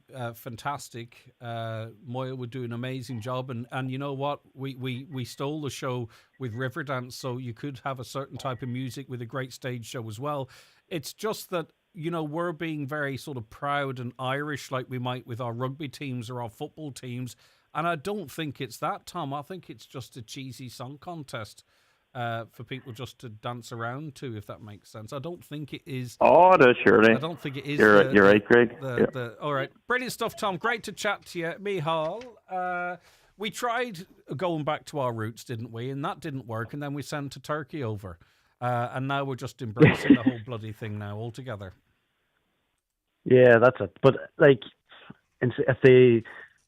think we kind of need to get out of our heads that we're going over to win it anymore. It's kind of... The votes are just the way the voting is. It just goes in blocks, and it goes to the European and Eastern Europe. But I think either give it to somebody that's in that genre that is going to write a Euro pop song, or go and do it completely to like the Father Ted thing of trying not to win it and send my lovely horse, but send a really good, strong act and promote the country. I think, because if you think if I'm thinking back to the early the years and years ago back when we were winning it, like this French sent a French singer and Spanish singer, there wasn't all in English, and it's still not all in English, I suppose, but a lot of it. But you could even just pull it right back to that and just send something that's completely don't go and try and win it. I don't want to promote. But I mean, obviously, in the pre-reels and what have you, there's a great opportunity to showcase Ireland and all it has to offer, right? But I'm just thinking, what song that has been released in this country in the last 2 years could win it, if you know what I mean, from Irish artists? I mean, maybe a Dermot Kennedy song or something, you know what I mean, that has broad appeal. That's exactly what came to mind. Yeah, but I'm just thinking we're not going to get him to do it, I don't think, and also he might not be inclined to. But I'm just thinking there's some brilliant music, but what song have we released? And this is not a criticism, it's a question, that's as good as like the likes of Tattoo, which won it, or another really strong ballad, normal song in inverted commas. I just can't think of one off the top of my head, but I'm not saying they don't exist. Yeah, and then maybe it is just a case of finding more of that genre of singer, of Irish singer, because there is that whole genre's there. It just might not be as popular as it's just not pop music, I suppose, is seen as, so it's not heard on the radio waves. But these gigs are happening all the time. Like, for sure. They're having these. What people should do, who really, really love music, and are music aficionados and are very passionate about music and the Irish music scene, is actually completely disengaged with Eurovision, because it is not what you're interested in, to be honest with you. And I wonder, can they ever get it right? Last year, we went with Bambi Thug, and the they-them stuff was controversial, and the demonic stuff was controversial. This time, we're sending over, effectively Scooby-Doo's mates in silver space costumes, and that's not correct either. You know what I mean? So, I don't know. We'll never be happy. Yeah, no, but that's it. It's hard to get it right, and it's impossible to know what's going to. Like when you look at that Icelandic, what do you call him, Daddy Frey, or what do you call him, the guy that was meant to go in 2020 in the lockdown year, Daddy Fair, whatever. Like he's phenomenal. Like, and his song went to number one outside of, but that was him writing a song in his own language, in his own field. Yeah, rather than try to shoehorn a song into. Right, and should we have more faith in ourselves and our culture? And if it wins, it wins, and if it doesn't, it doesn't. It's an intriguing question. It's a bit of fun, as you know me, Hall. There's so much more serious stuff going on, but it's an interesting distraction, and really appreciate you coming on. Have a great day. No bother. Cheers, Greg. Bye-bye. Chat to you soon. That's the Donegal Daddy. Take it easy.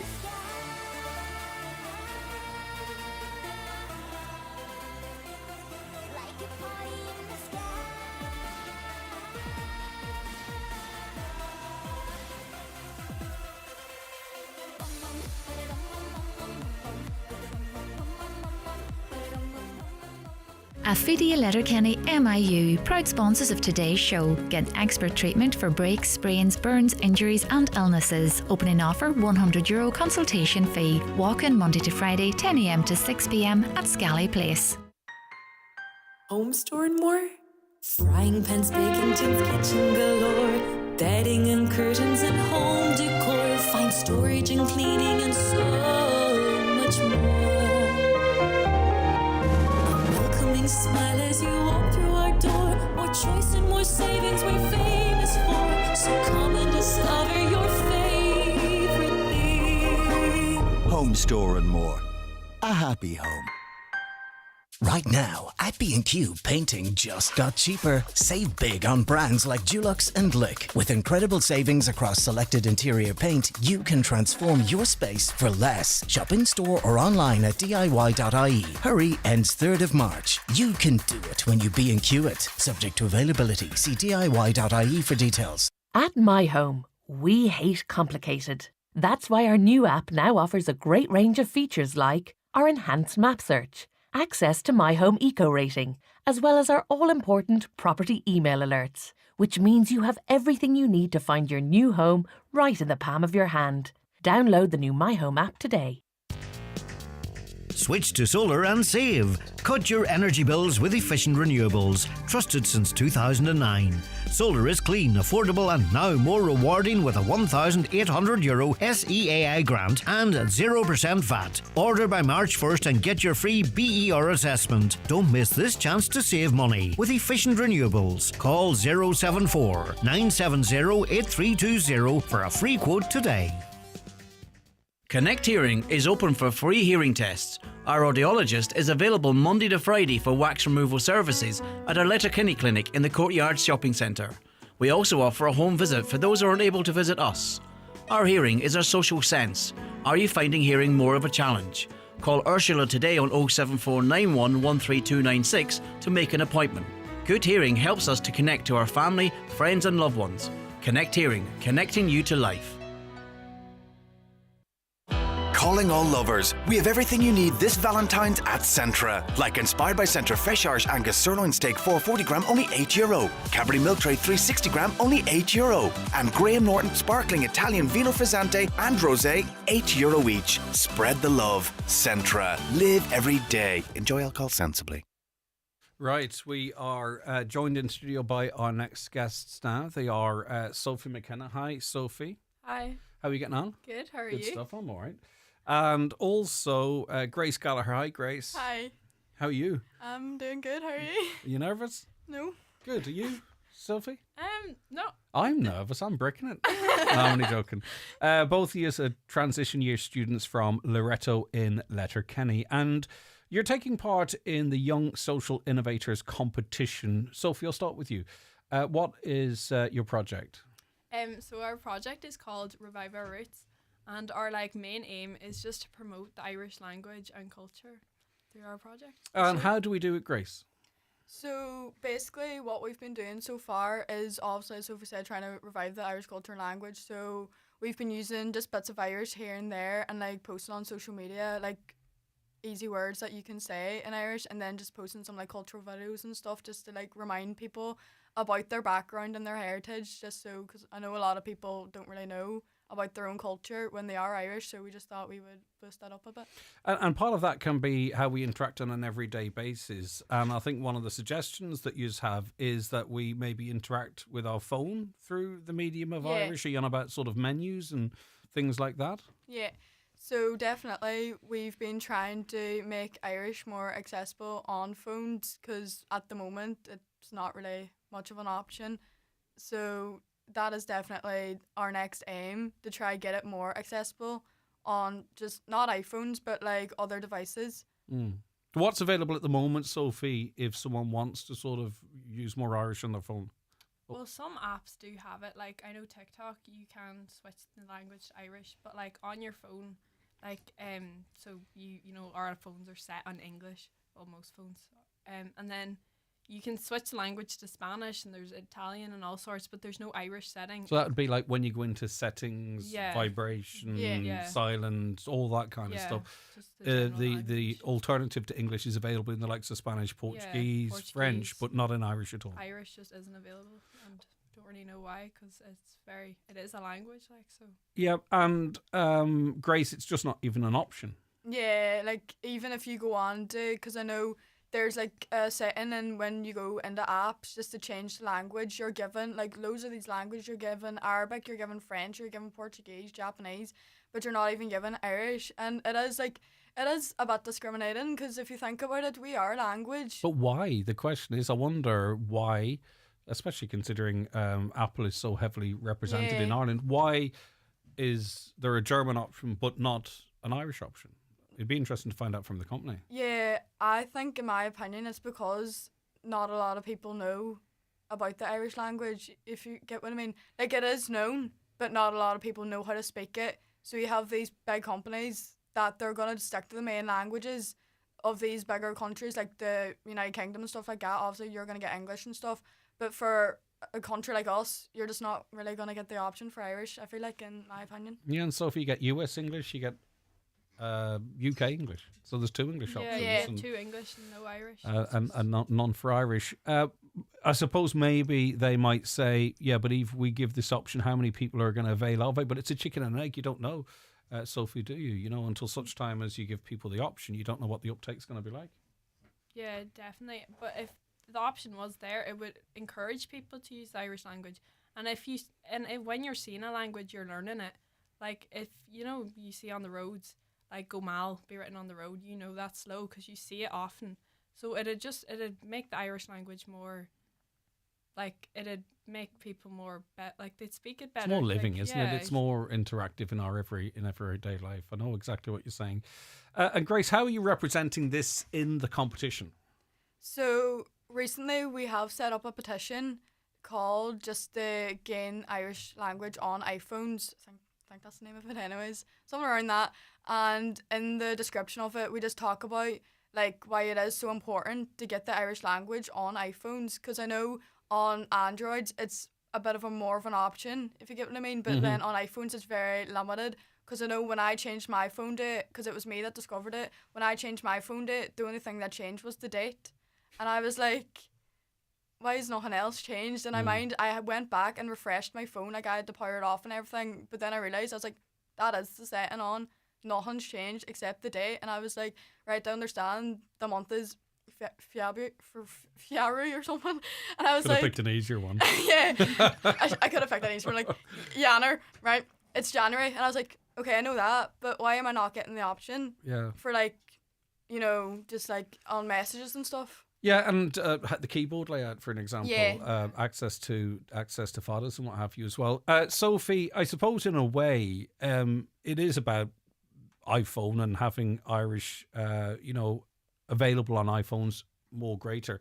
But part of this as well is it's a means to an end, isn't it? It is about having the conversation about the use of Irish, about having pride in your language, pride in your culture as well too. So whilst we're talking about the language settings on an iPhone, it does form part of a much bigger conversation. Yeah, no, it does, because it's great for students too, because if they, like for their exams, like there's loads of words like in comprehensions and stuff that you might see if your phone's on the Irish setting that you're like, oh, I know that word now, and it'd help students like develop their Irish language for exams or just in general, Grace, when is the Young Social Innovators competition? Is it remote, or do you actually go to an event and have to make a presentation? What happens next? So the one most local to us is in Sligo, and it's on the 6th of March, but I know there's a couple ones around the country, and then if you get through the semi-finals, there's like a big one then where everyone that's gotten through from their local ones has to come together then, and I think just do what they done at their local one.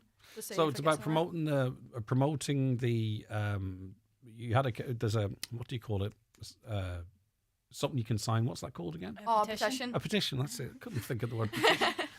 So you have a petition. Presumably the more signatures you get, the better, is it? Yeah. So anyone can sign it. So that's really a big part of this. So you want people to support you as effectively. Yeah. Where can they find the petition to sign? It's on change.org, but then if you go on to our Instagram, there's a link on our Instagram that takes you to it straight away. Well, we'll link it on our socials as well. What's the name of your Instagram?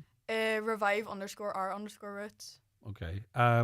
Sophie, so anyone who's got any interest in the language and it being a living, breathing language, all they have to do is sign this. And as I say, I mean, whilst this conversation is about iPhones, I think it forms part of a much more important conversation that young people are trying to drive the use and respect for the language. Yeah, definitely, because the more signatures, the better, the bigger it'll become, and we might even get the attention of Apple in the end. That'd be great.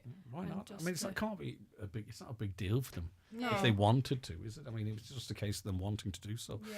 All right, Sophie. All right, Grace. Both of you, thank you very much indeed. We'll share the link to that on our social media as well, so people can sign and support yours. And I think the more signatures you have heading to Sligo, the better. Yeah. Because it shows that it's not just you that are interested in this, but the wider population as well. So for now, thanks very much indeed. Thank you. All right, that's Sophie McKenna and Grace Gallagher, both transition year students in Loreto, Letterkenny.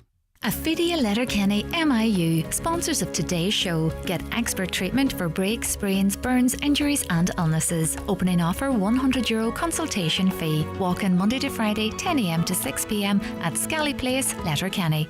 Keep out the cold, cold, cold. And ring Fleming for their full range of garage doors, agri doors, insulated doors, milking parlour doors. Fleming, 91 48 234. Luxury is not merely seen or heard or even touched. True luxury is experienced. It lies in the minute details that elevate the ordinary into the extraordinary. It's quiet spoken, but leaves a lasting impression. You know it when you feel it. Luxury begins with L. Lexus. Experience amazing. Discover the all-electrified range at Lexus Letterkenny. Transform your home with Hegarty's Home Interiors in Buncrana. Discover a wide selection of stylish furniture and decor to create your perfect space. Our expert team offers personalised advice to match your style and budget. Visit us on Main Street, Buncrana. Open Monday to Saturday 9 a.m. until 6 p.m. Or visit hegartyshomeinteriors.ie. Hegarty's Home Interiors, making homes beautiful since 1946. Go full Lidl this Valentine's Day with a romantic meal for two for just €14. Let your heart choose a mouth-watering main, 2 heavenly sides and an indulgent dessert. And the perfect match? Our classic Italian Chianti Reserva, only $8.99 on Lidl Plus. Go on, go full Lidl this Valentine's Day. Get the facts for Drinkaware, visit drinkaware.ie. Building a new home? Discover next generation comfort with the new award-winning Grant Airona R290 heat pump, delivering exceptional performance with quiet operation. The Grant Airona R290, heating for the future. Think heating, think Grant. Visit grant.ie. Highland Radio weather updates with McElhenny's. Our new season special occasion wear range is here. Visit us to explore our extensive dress collection in store or shop online at mcelhennys.com today. All right, we were talking about music a lot in this hour. We've got live music in studio for you next, so stay tuned for that. The weather today will be cold, dull and breezy. We might see a little bit of rain towards the end of the day, just small amounts generally. Temperatures 4 to 7 degrees with an added wind chill factor owing to a rather brisk east to northeast wind.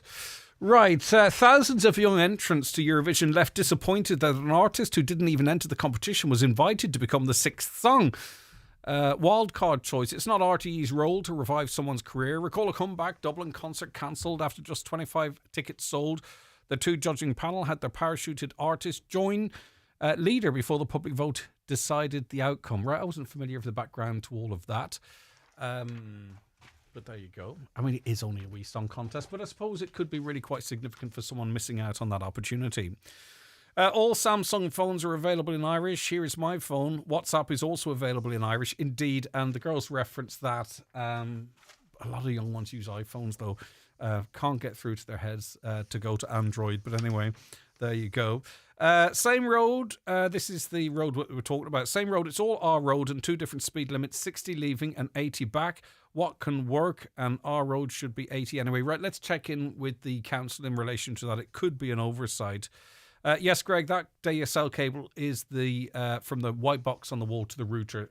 Some DigiWeb customers changed that cable because of the power surge and their internet is working. So just double check that. You will potentially find it handy enough to get your hands on one. Photocopied versions of the new road speed limit should be posted out to households. Not everyone is online to Google them. I mean, the signs are on the roads. Well,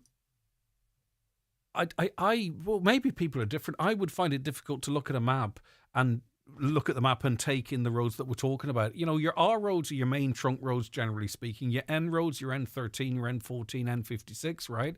And then the L roads are generally branched off from these roads. You'll know them, they're your local roads. And I don't know if I could take in the information through photocopying if I was heading to Dunlow and remember which roads were L and R and what have you. But anyway, agree with the person talking at the moment on vehicles and road safety. Modern vehicles are not necessarily safer. Too many functions are automatic, which makes the driver less alert. A huge screen on the dashboard, which means you must take your eyes off the road to even adjust the ventilation. LED lights, which blind oncoming drivers. The list is endless. Drivers are becoming totally detached from what they are actually supposed to be doing, which is being in control of the vehicle and not the other way round.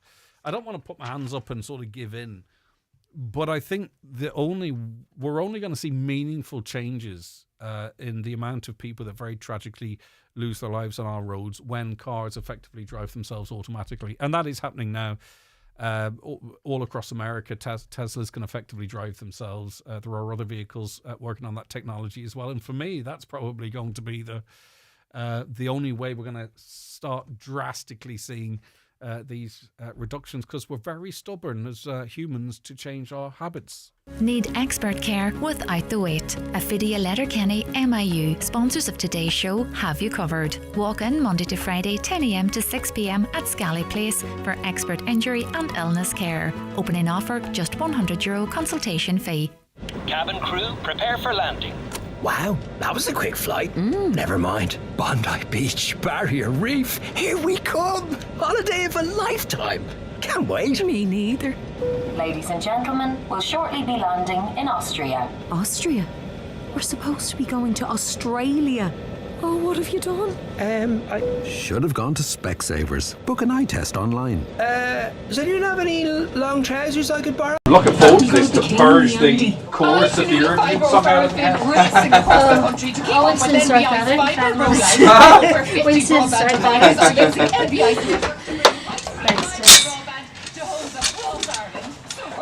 I haven't heard it yet, but it's just one of those catchy earworm things. Is it?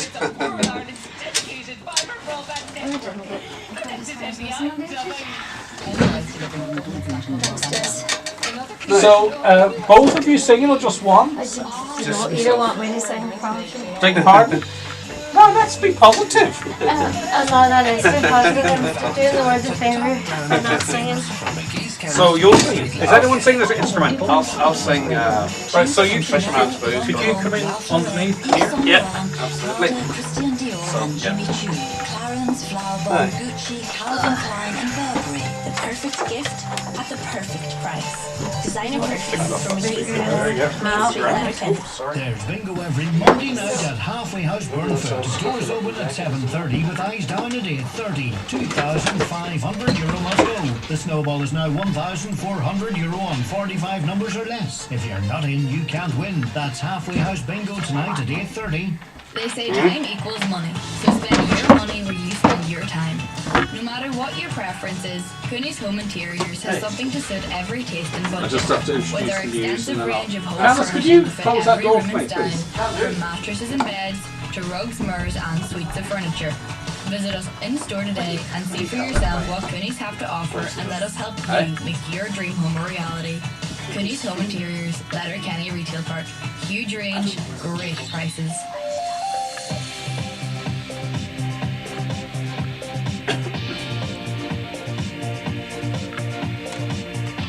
All the stories that matter across the Northwest. It's Greg Hughes on the 9 to Noon Show on... And it is 11 o'clock. It's time for a news update, and it's over to Donna Marie Doherty. It's Greg, good morning. Sorry, were you trying to get Letterkenny my University Hospital remains under so-called bed blocker. Oh no, don't worry about that. I have quite a casual, relaxed approach. I'm too worried about the background. Your panel's not working. As delayed transfer of care patients. The Irish Daily report. 2 or 3 minutes to chill out and leave, and then I can fill. So don't worry. Detox threshold. A 34-year-old man is due in Coleraine Magistrates Court today following the serious assault of a 22-year-old man in the on Saturday, the 1st of February. He's charged with grievous bodily harm with intent, theft and driving-related offences, including driving whilst disqualified. As is normal procedure, the charges will be reviewed by the Public Prosecution Service. The Justice Minister believes it's difficult to prevent attacks similar to what was witnessed in Dublin city centre yesterday afternoon. 3 people were injured, 2 of them seriously, when they were stabbed in Stony Batter. A man in his 20s is still being questioned by Gardaí. Gardaí are investigating a 2-vehicle road traffic collision that occurred in Carndonagh yesterday afternoon. The occupants of both vehicles were treated at the scene by ambulance personnel. No serious injuries were reported. Yes, yeah, it's I'm sure that's that's, it, yeah. I'm sure that. And finally, a man's been I knocked can unconscious in an bump that attack in Belfast City Centre. That'll be fine. He's being treated as a Oh dear, and I want more positive vibes, please. in the Royal Avenue area yesterday. Yes. So anyway, it's all for the greater good. That's It's all exactly for the it. greater It's good. all part of the bigger Taken to picture. hospital with injuries to his face. That's all for now from Highland Radio News. We'll be back again with more at 12 o'clock. Thanks very much, Donna Marie.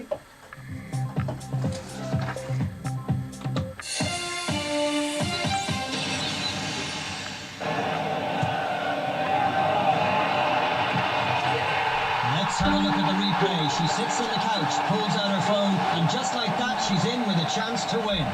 Cadbury wants you to become a supporter and a half and be in with a chance to win great prizes. From VIP football experiences to signed jerseys and a cash prize. Just visit cadbury.ie to be in with a chance. Cadbury, proud supporter.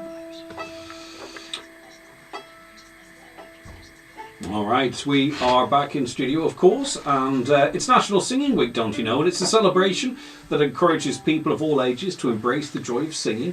This week-long event promotes vocal expression and the numerous benefits that come with it, from boosting confidence to fostering community connections. Whether you're a seasoned performer or someone who simply enjoys belting out tunes in the shower. Joining us in studio is Des McGonigal from Nine Hazel Trees. He's going to be joined by Louise Doherty on piano. Des, how are you? Not too bad so far. Good early start, isn't it? What are your earlier gigs? That's what I love, dragging musicians in here at this time of the morning. Definitely an early one for a musician, alright. Were you performing at the weekend? Yeah, we played as the Nine Hazel Trees yesterday. Very good. Yesterday evening down in the Excelsior in Buncrana. Good gig? 68. Wasn't too bad. Alright, fantastic stuff. Good gig. I mean, you've been doing this a long time, but I think that gives you even a greater advantage to understand, I suppose, music, the impact of music, the language of music as well.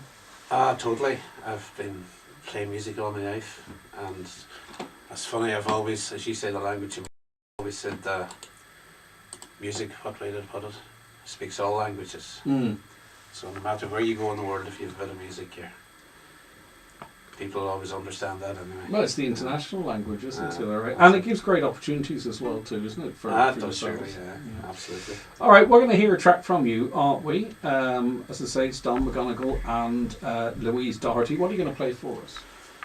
Going to do a wee song called The Fisherman's Blues by the Waterboys. I literally can't wait. All right, whenever you're ready. Right.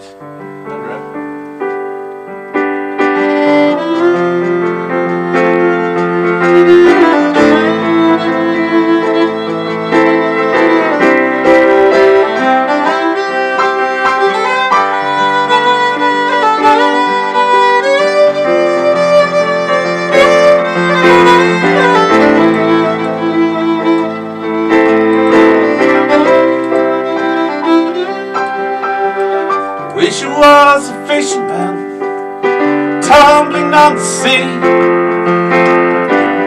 far away from dry land and its bitter memories, casting out my sweet love for a bond abundant.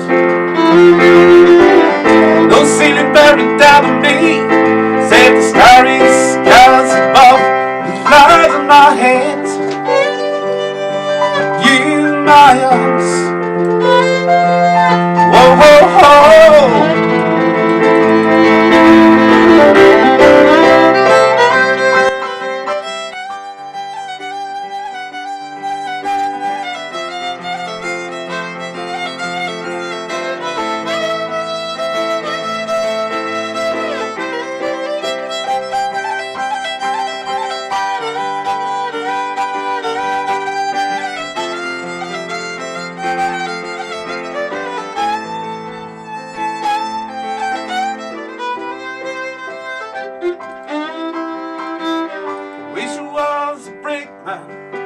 On this hurtling fever train, crashing headlong into the heartlands like a cannon in the rains, with the beating of the sleeper and the burning of the coal, counting towns are flashing by in the night that's full of soul and light on my head. You in my arms,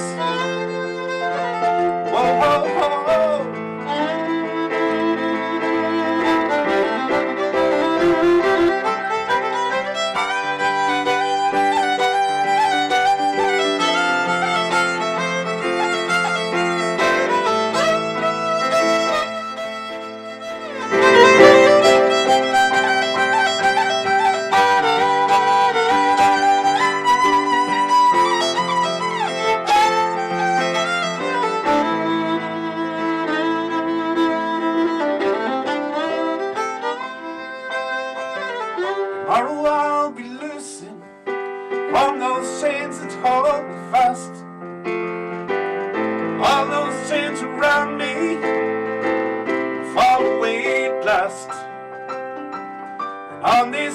and fateful day, I will take thee in my arms.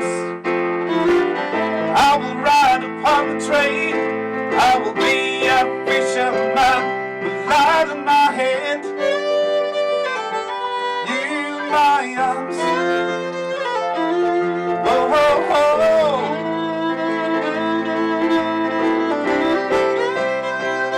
Some light in my head. You in my arms. Whoa, oh, oh.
Light in my head,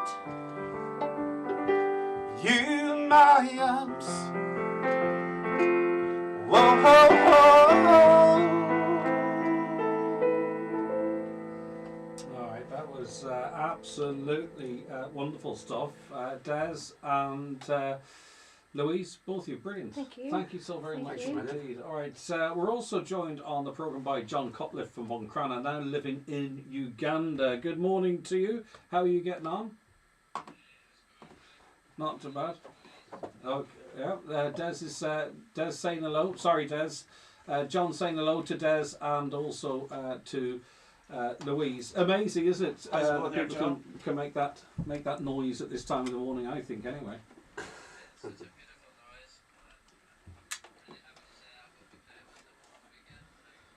Good stuff. All right, good stuff. Looking forward to that, Des. Absolutely. All right, 100%. okay. What are you doing over in Uganda, John? Yo!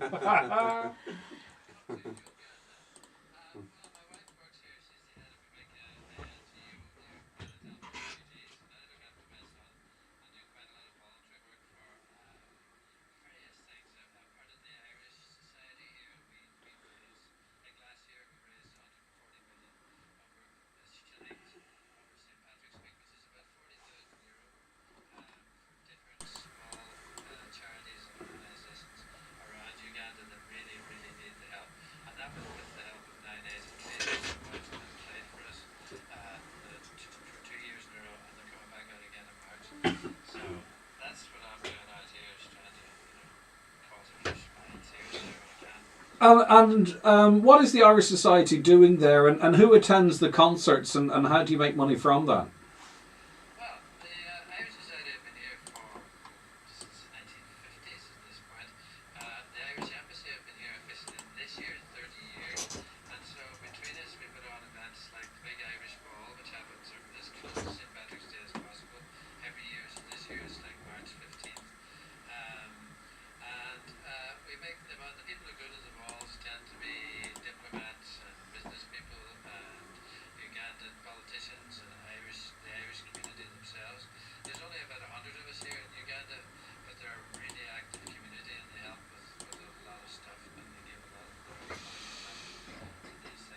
Yeah,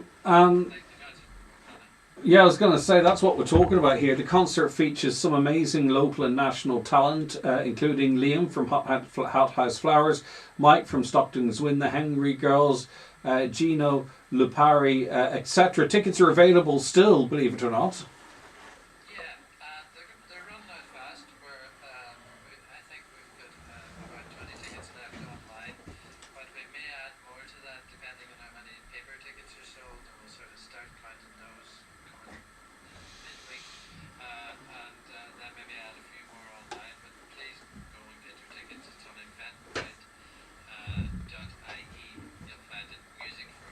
Yeah, and we'll link that as well. Des, a remarkable lineup, not least including yourselves as well, to pull that type of talent together for a concert in our own county. Fantastic stuff. It's fairly good, all right. It was that was mostly the work of Louise here and John. The hard-pressed Louise. Team effort kind of thing, but Louise wears her emotions on her face. Yes, she does. That has been said before quite often. I mean that in the nicest possible way. So we really do appreciate you coming up. You're looking forward to the gig, obviously, Des. For sure. And what was it like? What was the experience of going out to Uganda like for yourself? I'm not sure how well travelled you are, or I wouldn't have been that well travelled, to be honest with you, but it was like a roller coaster of emotions. The whole what was your way takeaway from it all? I think how absolutely privileged we are. Yeah, we don't know how lucky we are here. Yeah, is that it? I think we were all quite sort of traumatized. I think when we come home, I think the first year we went out, we didn't really know what to expect. And for instance, when we were going on a visit to the slums, which is where the children that go to this school called Hands of Hope that we're supporting with this concert, I'll be honest with you, I didn't really know what a slum was. And I was not. We have a Western perspective of it, do we? Yes, I think we all sort of got a bit of a shock. As I say, I thought a slum was a poor area. We were not expecting to be stepping over sick and dying children on the streets. Did it just an experience like that? Obviously, and apologies that Louise is a little bit low because the microphone was set up for the keyboard. Louise, does it change you an experience like that? I'm not, the shock and all the initial sense, but when you see what we hear about, or some of us choose to ignore, if the truth be told. Yes. I think a lot of us do that. Right. Yes. Does it change you? Yes, without a doubt. For sure. One of my first memories of coming home was going in and opening my fridge, and obviously I had been away for 12, 14 days, I think, and husband home looking after my son, but looking in the fridge and seeing things that were out of date, and no, it's okay, it's alright. Seeing things that were out of date and thinking, oh my God, how can we be so wasteful? How are we such a throwaway society? And things became more precious, and things that were important to you beforehand all of a sudden weren't as important anymore. And there's a further irony to that, in that unfortunately a lot of what we throw away is put in a shipping container and sent out and dumped in Africa. That's it. But even things like the strangest wee things would hit you, like getting your rubbish picked up at your gate instead of stepping over it, or people going through the rubbish to try and find food for and I think maybe we feel that fleetingly if we see something on TV or read something, but it probably sticks with you more when you are over there and see all of this stuff firsthand. Absolutely. Totally does. But it was also the generosity of people. Everywhere we went, people who had nothing were always trying to give you something and share with you. Even we had a wee packet of sort of crackers when we were over at one of the schools, and one of the wee kids, they all love to hold you and link onto you, and the wee kid had gone off, wee Andrew had gone off with a packet of crackers, but he ran into the middle of all his friends with the crackers. He wasn't hiding them to keep them for himself. His instinct was instantly to share this treat. To share, and John, in Uganda, through the wonders of technology, all this resonates with you, I'm sure.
And John, I'm not trying to criticise us either, but there's observations one can't help but make in that, as soon as there's a bit of snow, we go out and we gather up all the bread and we gather up all the milk, and almost our own instinct is to sort of self-preserve. And yet we heard of Louise's story there, where people that have absolutely nothing compared to Western standards, as soon as they receive something, the instinct is actually to share.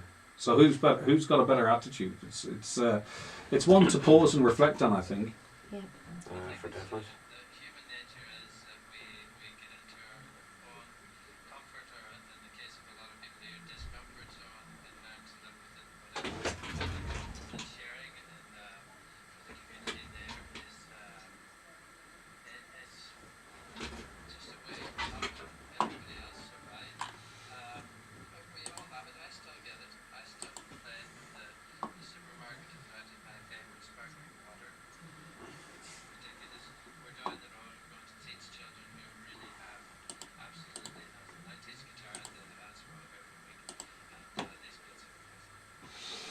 All right, okay. And this concert is a way of doing something, I suppose. We can feel a little bit helpless, can't we? Des, people can go along, be entertained, and be contributing. If they're moved by this conversation, go and enjoy a concert, and your money will find its way. It'll be a good night for sure, anyway. There's great lineup. Is that it? Have you only got one song or what? That's us. All right, what about you? You seem to ominously have a couple of guitars there. John, are we just going to let you go? Well, no one says you shouldn't either. I mean, I'll play something if you like. Go on, try it. I'll tell you. I'll try it, and I'll tell you. Depending on our Zoom settings, it might cut out. I don't think it will. But sure, give us a lash of something, John. See what the crack is. This is going to look rehearsed because my guitar was almost in tune there. I'm a master of the slightly out of tune singing guitar, mate. Alright, well, I'll do a verse and a chorus of a song of mine. That's a whole other story about that I wrote in Detox 30 years ago.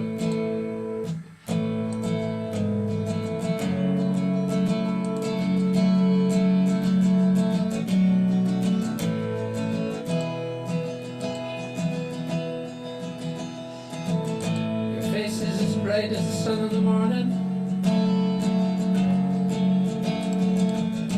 Eyes are as dark as a deep river bone. Your smile lights a room and you laugh without warning. Baby, so lovely and I'm just a fool. Baby, so lovely and I'm just a fool. Give you my love, make me strong again. You know you're my world, and you're my best friend. And as life goes on, I'll fill yours with better days, upward and on, with love. Face is as bright as the sun in the morning. Her eyes are as dark as a deep river pool. Smile lights a room when you laugh without warning. Baby, so lovely and I'm just a fool. Baby, so lovely and I'm just a fool. Lovely. What do you think about that? Good stuff, John. Good man. Isn't that good? You're sitting in Uganda singing your song for us there, and you're going to have to make your way over and sing more songs for us in Buncrana. Fantastic stuff. Okay, the concert features John, Des, Louise. It features Liam from Hot House Flowers, Mike from Stockton's Wing, the Henry Girls, Gino Lipari as well. Tickets are available now. They're limited. There is the possibility though perhaps to open up availability. We shall see. So it's in the Inishowen Gateway Hotel in Buncrana, County Donegal. It's a fantastic spot. Tickets are available on Eventbrite. Just search Music for Hope, a music extravaganza in the hands of For Hope tickets. Just search Music for Hope, you'll get it there. We'll link it on our socials as well. It's on Sunday, February 6th. What's the kickoff time? I don't see it here in my notes. 7 o'clock. 7 o'clock, okay. In the bar first, 4 to 6. Just to warm things up. For everybody. Fantastic. Concert starts at 7. Thank you so very much, Louise. That was beautiful, by the way. It seems ages ago we heard Fisherman's Blues, but it was lovely. Thank you so much, Louise Doherty. Des McGonigal also, thank you. Collectively and others, Cheers. 9 Hazel Trees. And John Cutliff from Buncrana, but chatting to us from Uganda and performing for us. We really do appreciate your time and have a wonderful, have a safe journey home was the point I was going to make. Take care, John. Thank you so much. All right, bye-bye. See you, John. Take care, right, and thanks, Des, thanks, Louise. We'll be back. Brendan Devaney's going to be joining us shortly after we take a break. Affidi Letterkenny MIU, proud sponsors of today's show. Get expert treatment for breaks, sprains, burns, injuries and illnesses. Opening offer €100 consultation fee. Walk in Monday to Friday 10 a.m. to 6 p.m. at Scally Place. Are you looking for a powerful, high-performance laptop? Think green and save big with Ben Sweeney Euronics. Discover refurbished Lenovo ThinkPads that look and feel like new with Windows 11 pre-installed and a rock-solid 3-year warranty for total peace of mind. Why pay full price when you can save up to 70% and do your part for the planet by choosing sustainable tech? Find yours today at Ben Sweeney Euronics, Port Road, Letterkenny and the shopping centre, Dunlow. Hi, Paddy here at Shane Conley Cars in Donegal Town. Are you looking to upgrade your car? With Shane Conley Cars, you'll find makes and models for every budget. Great finance options, and we also accept trade-ins. Check out ShaneConleyCars.com or call in to us at Shane Conley Cars from Lonagher Road, Donegal Town. Shannon Airport has officially been voted Ireland's favourite airport. Which was great to hear. Mind you, we've actually always thought we had handy parking, famously short queues, a great bunch of people, seamless security, and a list of amazing destinations to fly to. So really, it's just nice to know everybody else agrees. Officially Ireland's favourite airport. You can't really argue with that. Shannon Airport.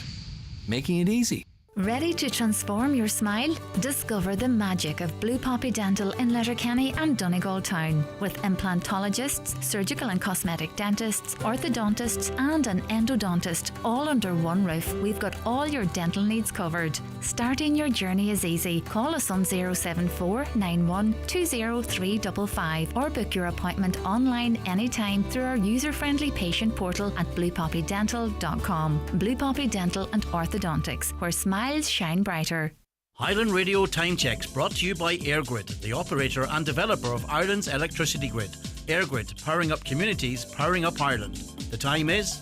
The time now is 11:26. It's just turned 11:26. Thanks again to John Des and Louise for that musical interlude. We have more live music for you later in the week just to recognise the week that is in it. And we were talking about the plight of people in Uganda and how, the life here is so different to it, and there's no doubt about that.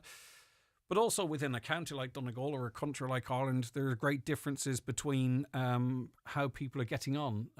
Some people are very well resourced, and fair play to them, and have lots. But unfortunately, there are those that struggle on a daily basis. And one of the ways they keep their head above water or even keep food in their belly is to go to the likes of the We Care Letterkenny Food Bank in Letterkenny. Fintan McGrath is the public relations officer of it, and he joins me now. Hi, Fintan. How are you getting on? Good morning, Greg. Very well, thanks. Right. Okay. What's demand like on the food bank at the moment? It's been exceptionally high. Since the last 4 years, approximately, the number of people coming to the food bank has gone up by 40%. Wow. In the last year, 2014, we distributed 4,500 food parcels. Equates to roughly 80, sometimes 100 food parcels per week to families. So the demand has unfortunately increased, and we're finding more and more demands on the food which we're trying to supply to people on a weekly basis. So it's really it's an ongoing struggle. Traditionally, you would see increases in demand, like at Christmas time, or how long people might access your services. Is it still the case that you're seeing trends that there's a steady demand all year round, and that people are in need of this service longer than they might have in the past, i.e. they're stuck in poverty? And by the time you go to a food bank trying to get food on the table, you can imagine your income versus your outcomes and where you must be at. Well, the food bank is essentially looking to provide food on an emergency basis. But unfortunately, due to various pressures and cost of living increases, etc., we find people coming back time and time again. We never refuse food when people come to us. Coming up to Christmas, we do our utmost with donations and various food drives by various local organisations, clubs, churches, football teams, whatever, across the board from the sponsorship. We try our best to give as much as we can in the run up to Christmas for the families. But then donations tend to drop off at the beginning of the year, and that's why I'm back to you again, looking for the public to donate food and our cash donations. We operate on a budget roughly on cash budget of about 30 to 35,000 euro per year. That's the money we collect from sponsorship, from donations from members of the public. With that money, we buy food to give out to people, non-perishable food. We collect perishable foods that would otherwise go to waste from the local supermarkets, shops, and we do our utmost to try and reduce the food waste which exists out there. But the demand from people, unfortunately, when people come to us, they come to us once every 4 weeks. Initially, it's supposed to be an emergency, but as time goes on, people become more reliant. Unfortunately, that's the way it is. But we do not refuse. We don't ask questions. Don't refuse if people come to us, we give them food. And this is not particularly an urban Letterkenny problem as well. I know through this programme I speak to people that run food banks throughout the county, and they're all reporting the same. It's not specific to Letterkenny or its population. It's the same in West Donegal. It's the same in North Donegal. More and more people, the gap between those that have stuff and those that don't is widening all the while, and more people seem to be being dragged into poverty all of the time and struggling to get out of it, Fintan. That's the thing. They're coming back over and over again. Well, the demands of people with the cost of living and probably the cost of rent being one of the biggest ones, you find that families just need support. And our objective with the volunteers we have is to provide support on a weekly basis for people who come to us. We give them non-perishable foods and perishable foods. It's unfortunate that it's increased 40% in the last 3 to 4 years. But I mean, if your rent is, say, 800, but it's more likely to be 1,000, 1,200 nowadays if you're a new renter, and then your electricity bill comes, and then your broadband comes, which in this day and age is essential, and then your food bills, and then the school bills, and if you have to have a car to get from A to B, and the gearbox goes. I mean, on the incomes that we have here in Donegal, the average income, they talk about the average wage, right? It's much lower here, and we've 18% of a lower disposable income than the national average. We're not the lowest anymore, we're third lowest now. It's very easy to see how people's limited incomes it's getting squeezed all of the time. Squeezed because you say you're out with 100% employment. We don't. With the highest rate of employment in Donegal. A lot of people too are on low wages. You can see how life is squeezing people to the point of not being able to afford to feed children. Do you only do food? Because often, there are things, if you can't afford food, you might not be able to afford sanitary products, toilet rolls, toothpastes, shampoo.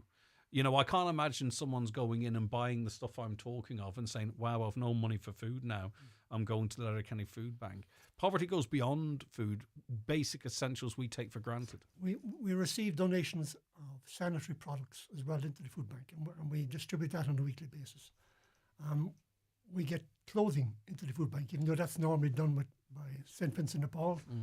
But we get books, toys, sanitary products, you name it, into the food bank. And whatever we give, we can utilise to give out to people. And sometimes we get donations from St. Vincent de Paul for people who need clothing.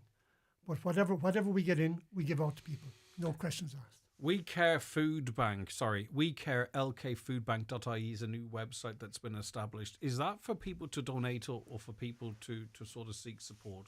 Well, it's both. There's this new website which was sponsored by Aidan Spence from Spence Digital and Clive Wasson Photography. They gave up their services free of charge, so it didn't cost us a penny to set up this website. So a special word of thanks to those two gentlemen. The website is for contacts, it's for information on the food bank. There's also a donate button for people to donate money, or bank details are online if people want to donate, make a cash donation. We've got drop-off points around the town at Simpson's, up near the hospital, at the community centre, at Solo, or at the food bank itself every Tuesday and Friday from 11 o'clock until 3 o'clock. People can donate food. So you can donate food to any of those shops, either buy the food in shop or brought in food. So this could be if you're in the local supermarket, you can get a packet of rice, for £2 or £3. You're saying chuck another one in, pasta, maybe bottled sauces, tea bags, sugar, cereals, tinned fruit, vegetable soup, all non-perishable foods. Yeah. All right, okay. There is a perishable food supply coming from the retailers, which, in fairness to them, that food's not going in the bin now. I hope. I would hope one day you'll not be busy. Well, we would hope so as well, but unfortunately, earlier on we were talking about these universal supports, and they're not happening again. And I said it before. I knew I was speaking to you. If we'd have targeted those at these people, and we can do that, we have the technology to do that.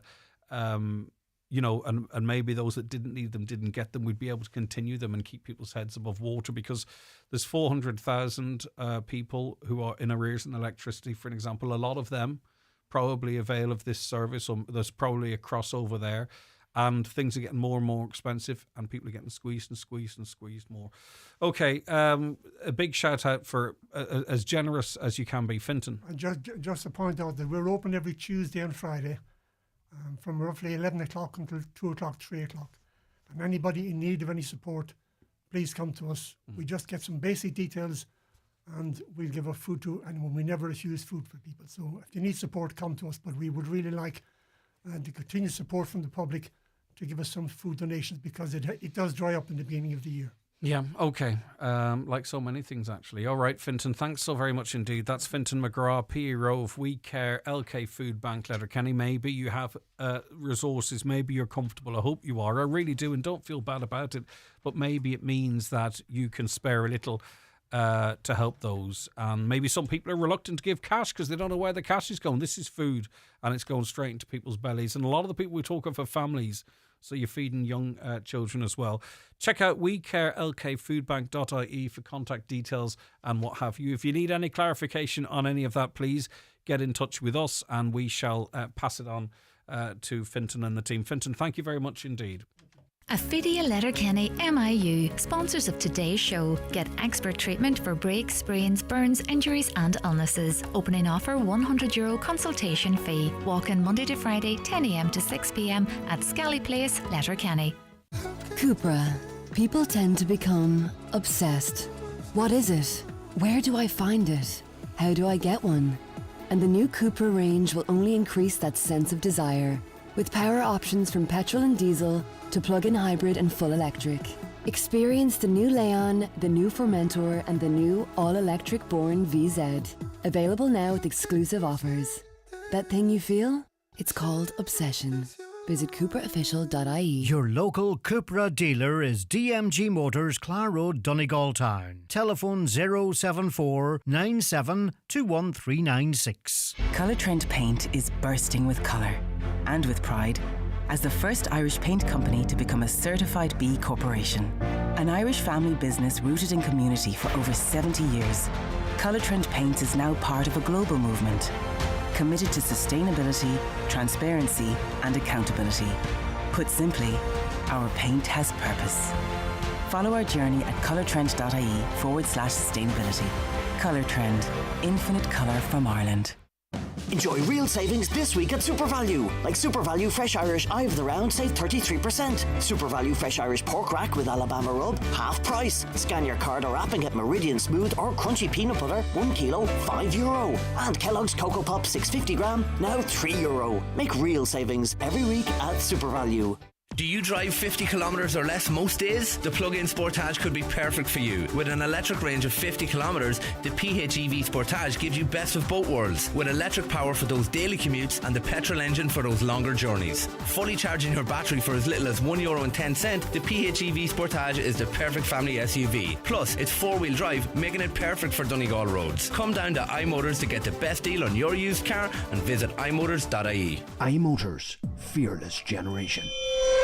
Okie doke. This evening, the DL debate is broadcast here on Highland Radio. It's a live show from 7, but also, of course, a podcast for you to listen at your leisure.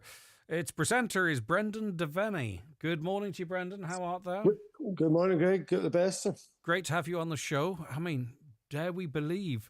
It might be a bit too early in the season yet.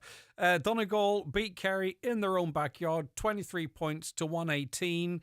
Of course, this is off the back of a relatively impressive game against Dublin, who are, I suppose, notorious slow starters, aren't they? They build towards the championship. But what's your takeaway? Yeah, let's lose the run of ourselves, Greg. I like it. Do you know how I always say, manage your expectations? Why? I'm going to be dead soon. Let me bloody get excited about it. There's a wee bit of time left in you yet. But no, listen, definitely two brilliant performances, Greg. I suppose we came under pressure against Dublin early in the second half and we dug deep and we did the same. When Jim O'Connor got that goal, the home crowd was behind us. It looked like Derry could maybe stack some, but again, our bench, a bit like Paddy Bertie last week, Jamie Brennan had come off the bench and he had a brilliant game, great impact. He got the next score to give us that wee bit of breathing space again, a couple of points up, and we managed to see it out. Jack O'Connor, of course, been saying that Kerry were a bit late back, almost insinuating that some teams were back a wee bit early in that, in terms of preparation. He thought Donegal were a wee bit fitter, but listen, losing Big Langan was one of the blows to it. Himself and like Jason McGee is going to be integral to the new game now because there is so much around the kick-out is vital. But in terms of our team play, I mean, there was brilliant performances all around the pitch, the likes of McCall there at full back, he goes about his job so efficiently, you maybe don't notice it as much, but it was brilliant as ever. Finbar Rorty, second game in, I thought really grew into the game massive. Some of the play of Shane O'Donnell, the fitness levels, he was all over the pitch, Moore, the same, Ryan McHugh, the difference in, I think, Balbafay and down at Killarney, the pitch was really hard. It was like a summer's pitch, and Ryan was just all over it, and some of the points he kicked was first class as well. So, yeah, great performances, great win. I still think a lot more to come from this Donegal team, particularly when we get our injuries sorted. Did the new rules suit the likes of Ryan McHugh? I mean, often you watch a match he's involved in and he's just getting the crap knocked out of him left, right and centre, it seems. Do the rules protect a player like him a little bit to have a greater contribution, that he's not as easy to sort of quieten down in a match? I think it's more, there'll be more room. Like there's less ability to man mark people because the 11 that are defending have to drop under defensive shape. Now, the rules kind of are happening a bit differently, I think, what the FRC thought they were, particularly with the 3 up and the mark inside. They were looking for people to kick past the ball. That's not happening. Teams are basically playing the same tactics that they were last year, except they've only got the 11, which means there's more space. So you're going to get in for a shot, but they are both defending with the same types of numbers. And so for Ryan, it's harder for somebody maybe to go man marking him because they have to go into that shape because they need all their numbers back in their defending, and he's certainly profiting from that. And listen, you wouldn't know what age Ryan McHugh is. He looks like a buck all the time, but the energy that he has around the pitch is brilliant. It's great to see. How did the officials manage this game? There's some criticism of the ref early on, and of course they're all dealing with these new rules the same as the players. Your assessment of the whistler? Yeah, certainly, Greg. I mean, if 2 whistlers on maybe tonight, 2 of our national refs, Enda McFeely and Mark Dorian. And listen, they of all people need time. I thought there was a couple of soft frees early on, but I think things like that tap and go. And I seen at one stage maybe one of our players had just about to cross the halfway line, and there was a bit of a shout to come back in that. So I think there needs to be a bit of leniency on a few of the rules in terms of that indiscretion if it's accidental, because to give somebody a potential 2-pointer from that, I don't think's working. But I think the FRC will certainly look at what's working and what's not. I think everybody's given off about the keepers coming out. It didn't happen too much the last day, but I think with Donegal playing our man X and Rafferty coming to town, I think he could have a big say in that game. So I think as quick as they can, the FRC need to look at what's good and what's not and trim it back. Don't be waiting for another 3 or 4 weeks. But it's going to be a fascinating insight from two of the top guys in the game, Mark Dorian and Enda McFeely. Actually, fantastic to be able to get them on the show because, they're at the coalface. It's very important what players think and what managers think and what pundits think, but these are the people that are responsible for the flow of the game and the implementation of these rules. So 2 cracking guests to dig into that. And all we know is about the 7 rules. But don't forget, there's 47 different rule changes for a referee, because those 7 rules have so many other impacts on the game and how then it is to be refereed. So when you mention refs there, they have to be given as much time as possible. Of course, everybody keeps on about the club ref down the line. That it's on its own at a league game or whatever. The pressure he might come under, and I know that's going to be a difficult one, Greg. But just certainly from our own football, I say to people, whatever the difficulties we have to overcome, it's certainly better than 15 behind the ball. So we gotta try and progress the game on, but we do need a wee bit of fine tuning with some things. But listen, when you're launching something as groundbreaking as this, Greg, it's never going to be in any way perfect. Yeah. But it just does up now for the FRC to take the feedback from games, what's working and what's not. But as I say, definitely everyone thought the 3 inside the ball would be being kicked in, and we would have this kind of a kicking game back in. That isn't what's happening out there. Teams are still playing very tactical now. Whether that changes or not over time, it doesn't really look like it now. And the game now is really hinging on the midfield battle, the kick-out battle. And whereas last year we had the likes of Patton could ping kick-outs to players who would get into space, now we have a crowded territory out there. And really, when Donegal went 6 or 7 up in the second half, Craig, we'd won about 5 kick-outs in a row. And that was the launch pad for us kind of going into that domination of the game. So that's probably a big thing that we again didn't envisage. We envisaged just one-on-one battles out around the middle. That's not really how it is. It's more a battle for possession and numbers, What about some people that were at the game reporting that the team seemed out in the feet, tanks emptied an hour into the match? One caller actually suggested the game could be pulled back to 60 minutes. Jim McGuinness obviously has talked about needing more substitutions. Do you reckon will the fitness catch up with this new way of doing it, or is that going to have to be factored in? Maybe when players get tired, the game opens up and it's another part of a spectacle. Yeah, listen, there's a lot of questions out there around that. Like, there's certainly, I think in terms of distance covered, it's a similar distance, but the intensity of the sprints has been upped, and we're seeing loads of hamstring injuries. Obviously, we lost one at the weekend. Dublin had 3 the week before, but I think there's a few things in that. If teams did kick the ball, you wouldn't have that. What's happening is the 11 that are attacking are all attacking together and all defending together. So they're going up and down the pitch. Now, if we did kick the ball, that wouldn't happen as much. But because everybody's thinking possession, every team is attacking and then every team is defending. So there's a real, I suppose, pressure on players to go up and down the pitch. Whether 60 minutes would help that, of course it certainly would. But maybe players are still getting into the fitness level to get to that stage. But certainly, if you look at the stats, there's more sprints needed. So certainly it is going to put more pressure on our players. And managers might adapt, and we might see more of a kicking game. Just one team might switch things up a little bit and change how everyone plays. Tony Boyle and Kerry legend Frank Russell will be on. 37 years since Donegal beat Kerry down there, I believe. Also, reflection a little bit too. Hurlers, they lost to Down. The Donegal ladies recorded another win, 1-7-8 over over Monaghan, and full Masters a little early, lost out in the McCrory Cup. Lots to be getting on with. It's all coming up after 7, Brendan. Yeah, indeed, yeah. Lots to cover, as you say. Donegal, listen, going down, still put up a brave performance against Down. They're playing Kerry next teams. A few years ago, Greg, we couldn't mix it, and we are mixing it now. Brilliant victory over Tyrone last week, and Donegal game, fair play to him. Rashid Rogers, we had a late equaliser in our opening draw away to Clare, come up with a late goal there to beat Monaghan at the weekend. So well done to ladies. Heartbreak for, as you say, Abbey VS. But listen, what a run getting to the McCrory final. Unbelievable from the lads, and going down by the slimmest of margins to Mahara. We look forward to it just after 7. Just to remind you, Tony Boyle, Frank Russell, and also really interestingly, 2 of our top refs, officials, Mark Dorian and Enda McPhilly. That and so much more besides. It's all on the deal debate just after 7 this evening and available shortly thereafter for a podcast. Brendan, God bless you. Take care. Thanks, Thank you so very much indeed. David James is back in studio with me after these. Need expert care without the wait. Affidia Letterkenny MIU, sponsors of today's show, have you covered. Walk in Monday to Friday 10 a.m. to 6 p.m. at Scally Place for expert injury and illness care. Opening offer, just €100 consultation fee.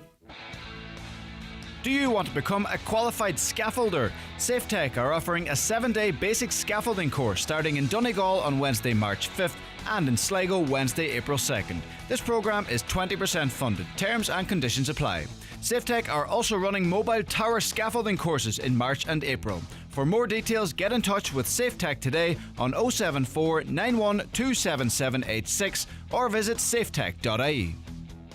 Winter sale now on at Cherrymore Kitchens and Bedrooms, Donegal Town. Amazing prices on made-to-order kitchens, sliding wardrobes and much more. Don't miss your chance to transform your home at unbeatable prices. Book your appointment today at cherrymore.ie or call 07497 25822. Cherrymore, 28 years of adding quality and value to your home. Planning the perfect Valentine's date night? Let your local Maple store make it extra special. From fresh, locally grown ingredients for a romantic homemade meal to chocolates and wine. At Maple, we've got everything you need to set the mood. Plus, don't miss your chance to win a beautiful Valentine's hamper full of treats. Simply spend €10 or more in store by February 12th to enter. And remember, throughout February, spend €10 in any Maple store and enjoy a free regular tea or coffee. Maple Stores. Fresh, convenient, local. Highland Radio weather updates with McElhenny's. Our new season special occasion wear range is here. Visit us to explore our extensive dress collection in store or shop online at mcelhennys.com today. Right, scattered showers the further east you go in the north of Ireland. These weather forecasts are getting worse. We might see some small amount of rain, but as I say, the closer to Belfast you are, the more rain you are likely to see. Temperatures 4 to 7 degrees. I'm pretty confident about that. It might feel colder because there is a brisk east to northeast wind. Cold tonight, frost night setting in where clear skies persist, though that should be the only night this week of that type of nighttime weather. Okay, Highland Radio is 35 years of age, believe it or not. And it's our 35th birthday bash. And you're all invited to the party. David James is in studio with me. David. Morning, Greg. We're throwing one hell of a party. We are. Just briefly on that, since we last spoke to you, this apparently had a new band. I hadn't heard much about it, to be honest with you. I think you should start putting more stuff on social media and talking about it a bit more on air. But in case you weren't aware, he did launch the new band, and it went really well for you, didn't it? It exceeded all expectations. It was just unbelievable. We launched Saturday the 1st of February in the Allingham, and I was hoping for a decent crowd. I definitely wasn't expecting what we had. You must have been bricking it in advance because, I know you're pros, right? And I know you gathered a group of professionals together, but you're also humans. Yeah. And you just don't know. Look, the pressure... You don't know until it actually is done. The pressure was high, the stakes were high, and I wasn't in the room from sound check until it was time to go on, and it came down to outside the door. You little diva. And the bouncer... I was just too nervous. The bouncer says to me, he says... right, so I'll take you on the stage. And I was like, what do you mean you'll take me on the stage? So I'll go on myself. He says, you haven't been in there yet, have you? No. The place was packed. And then, so I went in and got on stage. And when I put on my guitar and turned around, I was really taken aback because I realised how many people were there. and about 30 minutes after we started, they actually closed the doors. It was completely Brilliant. full, Well so done. a great start. And they have fantastic acts in there every weekend, and you know, it's still a great achievement. Right, okay, back to business here. Highland Radio's 35th birthday bash. We've put together a fantastic night of country music, and it is the who's who, right? So a bit of comedy in there as well. This is on Monday the 31st of March, and it's in the beautiful Mount Errigal Hotel. It certainly is. It's going to be a great night, and we wanted to do something special to mark our 35th birthday because, of course, it is quite significant. So I rang up a few of my friends and colleagues in the business, told them what we were doing, and they were all so delighted to be invited to come and join us. So we've got a massive lineup. We've got Dominic Kerwin joining us, Jimmy Buckley, Michael English, Patrick Feeney, Hugo Duncan, who was recently awarded an MBE, which was fantastic, Claudia Buckley, the great Conall Gallen, what a guy, and then I will be there with my new band as well. So it's going to be a massive night. Brilliant stuff. The show starts at 8 p.m. As I mentioned, it's in the Mount Errigal Hotel on the 31st of March. And there's an opportunity for people to make a real night out of it. The ticket itself is €30 per head. And as you can see, there's a fantastic lineup there. But make a night out of it. Well, stay over, because we do have a little package with them. And it doesn't matter if you're from, Creasla or from Donegal Town or from Dunlow. Exactly. Why not make a night of it? Because there's quite a bit for quite a little amount of money, considering. What's on offer? Well, what is on offer, Greg, is dinner, bed and breakfast plus your ticket to the show for €138 per person, which, when you think about it, is fantastic value. Your dinner, your bed and breakfast, and your ticket, which is €30 alone So anyway. you go into the bar or the restaurant, have a nice little bit of dinner, then get up to the concert. You've got your ticket to the show. Got your ticket to the show, and then you fall over twice and you're in bed. Exactly. Or when the and concert... then you get up the next morning and have breakfast. When the concert finishes... Head into the bar. You can head out to the bar and have a few nightcaps, head up the stairs and then down in the morning for a lovely breakfast. So that's a great package, and there'll be limited availability on that. So that's €138 per person sharing, and then the ticket only is €30. And worth mentioning too, Greg, that the Highland concerts traditionally started at 8:30. Right. This one is moved back and is starting at 8 o'clock. So for those who've got work on a Tuesday morning, it just means that they're home that little bit earlier. Exactly. And if it were me, I would be booking Tuesday off and just making a night out of it, a wee midweek trick. So I'll tell you one thing, folks. Try and book a hotel room for 138 quid. And then try and get a concert with all the guests that David's mentioned, dinner and breakfast and a bed. You'd be hard pushed. So there is still value out there. Tickets on their own, €30. I presume we can get them from the website. They're now live on the website. Okay, Tickets brilliant. are now available from the website. And with this lineup, it's that strong that this show is going to sell out. So. Yeah. Don't be leaving it to the last minute for this one. So it's the who's who, really, of the Irish country scene. Dominic Kerwin, Jimmy Buckley, Michael English, Patrick Feeney, Hugo Duncan, Claudia Buckley, Conall Gallen's going to be there as well, and our own David James and his brand new band, which packed out the Allingham, as you heard from him a little earlier on.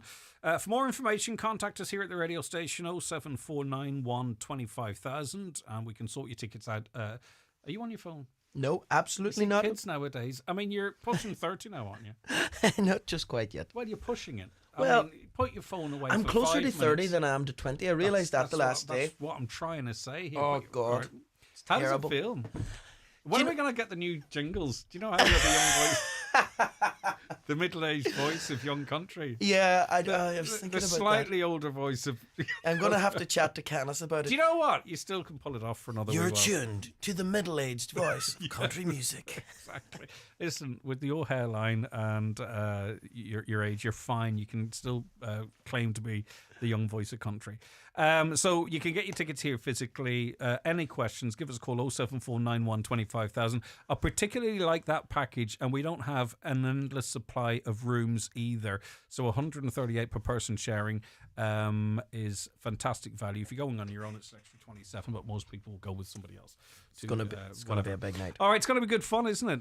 I haven't been to one of those for a while. I might try and make this one because they are great, and there's a few of those acts I particularly like as well. They're all fantastic, but you know what I mean. Everyone has their little. Yeah, that David James guy. You're a fan of him, aren't you? David James and Michael English, yeah, and Hugo and Claudia's brilliant too. They're all good. Each and every act on that is fantastic. And just before we wrap it up, I just want to take a wee quick second to say a big thank you to everyone who came to see us in the Allingham, and to Connor and all the staff up there for looking after us so well. What a great spot. And they're currently giving the place a lovely facelift, and it's stunning now. It's a really great venue. Great. I actually fit the aluminium on that place, would you believe? The guttering. You're joking? I swear to God. That's why the place is so good. That's why it's always dry. I did the fascia, soffit and guttering. Me and a crew of people. Massive job it was. All right, that was so long ago. They're doing a facelift. All right, thanks, David. David, you're on air this afternoon. On air, 2:30. Nice. Looking to forward grace, to it. grace the airwaves. I appreciate it. So we're back with you tomorrow morning at 9. Stay safe and stay tuned.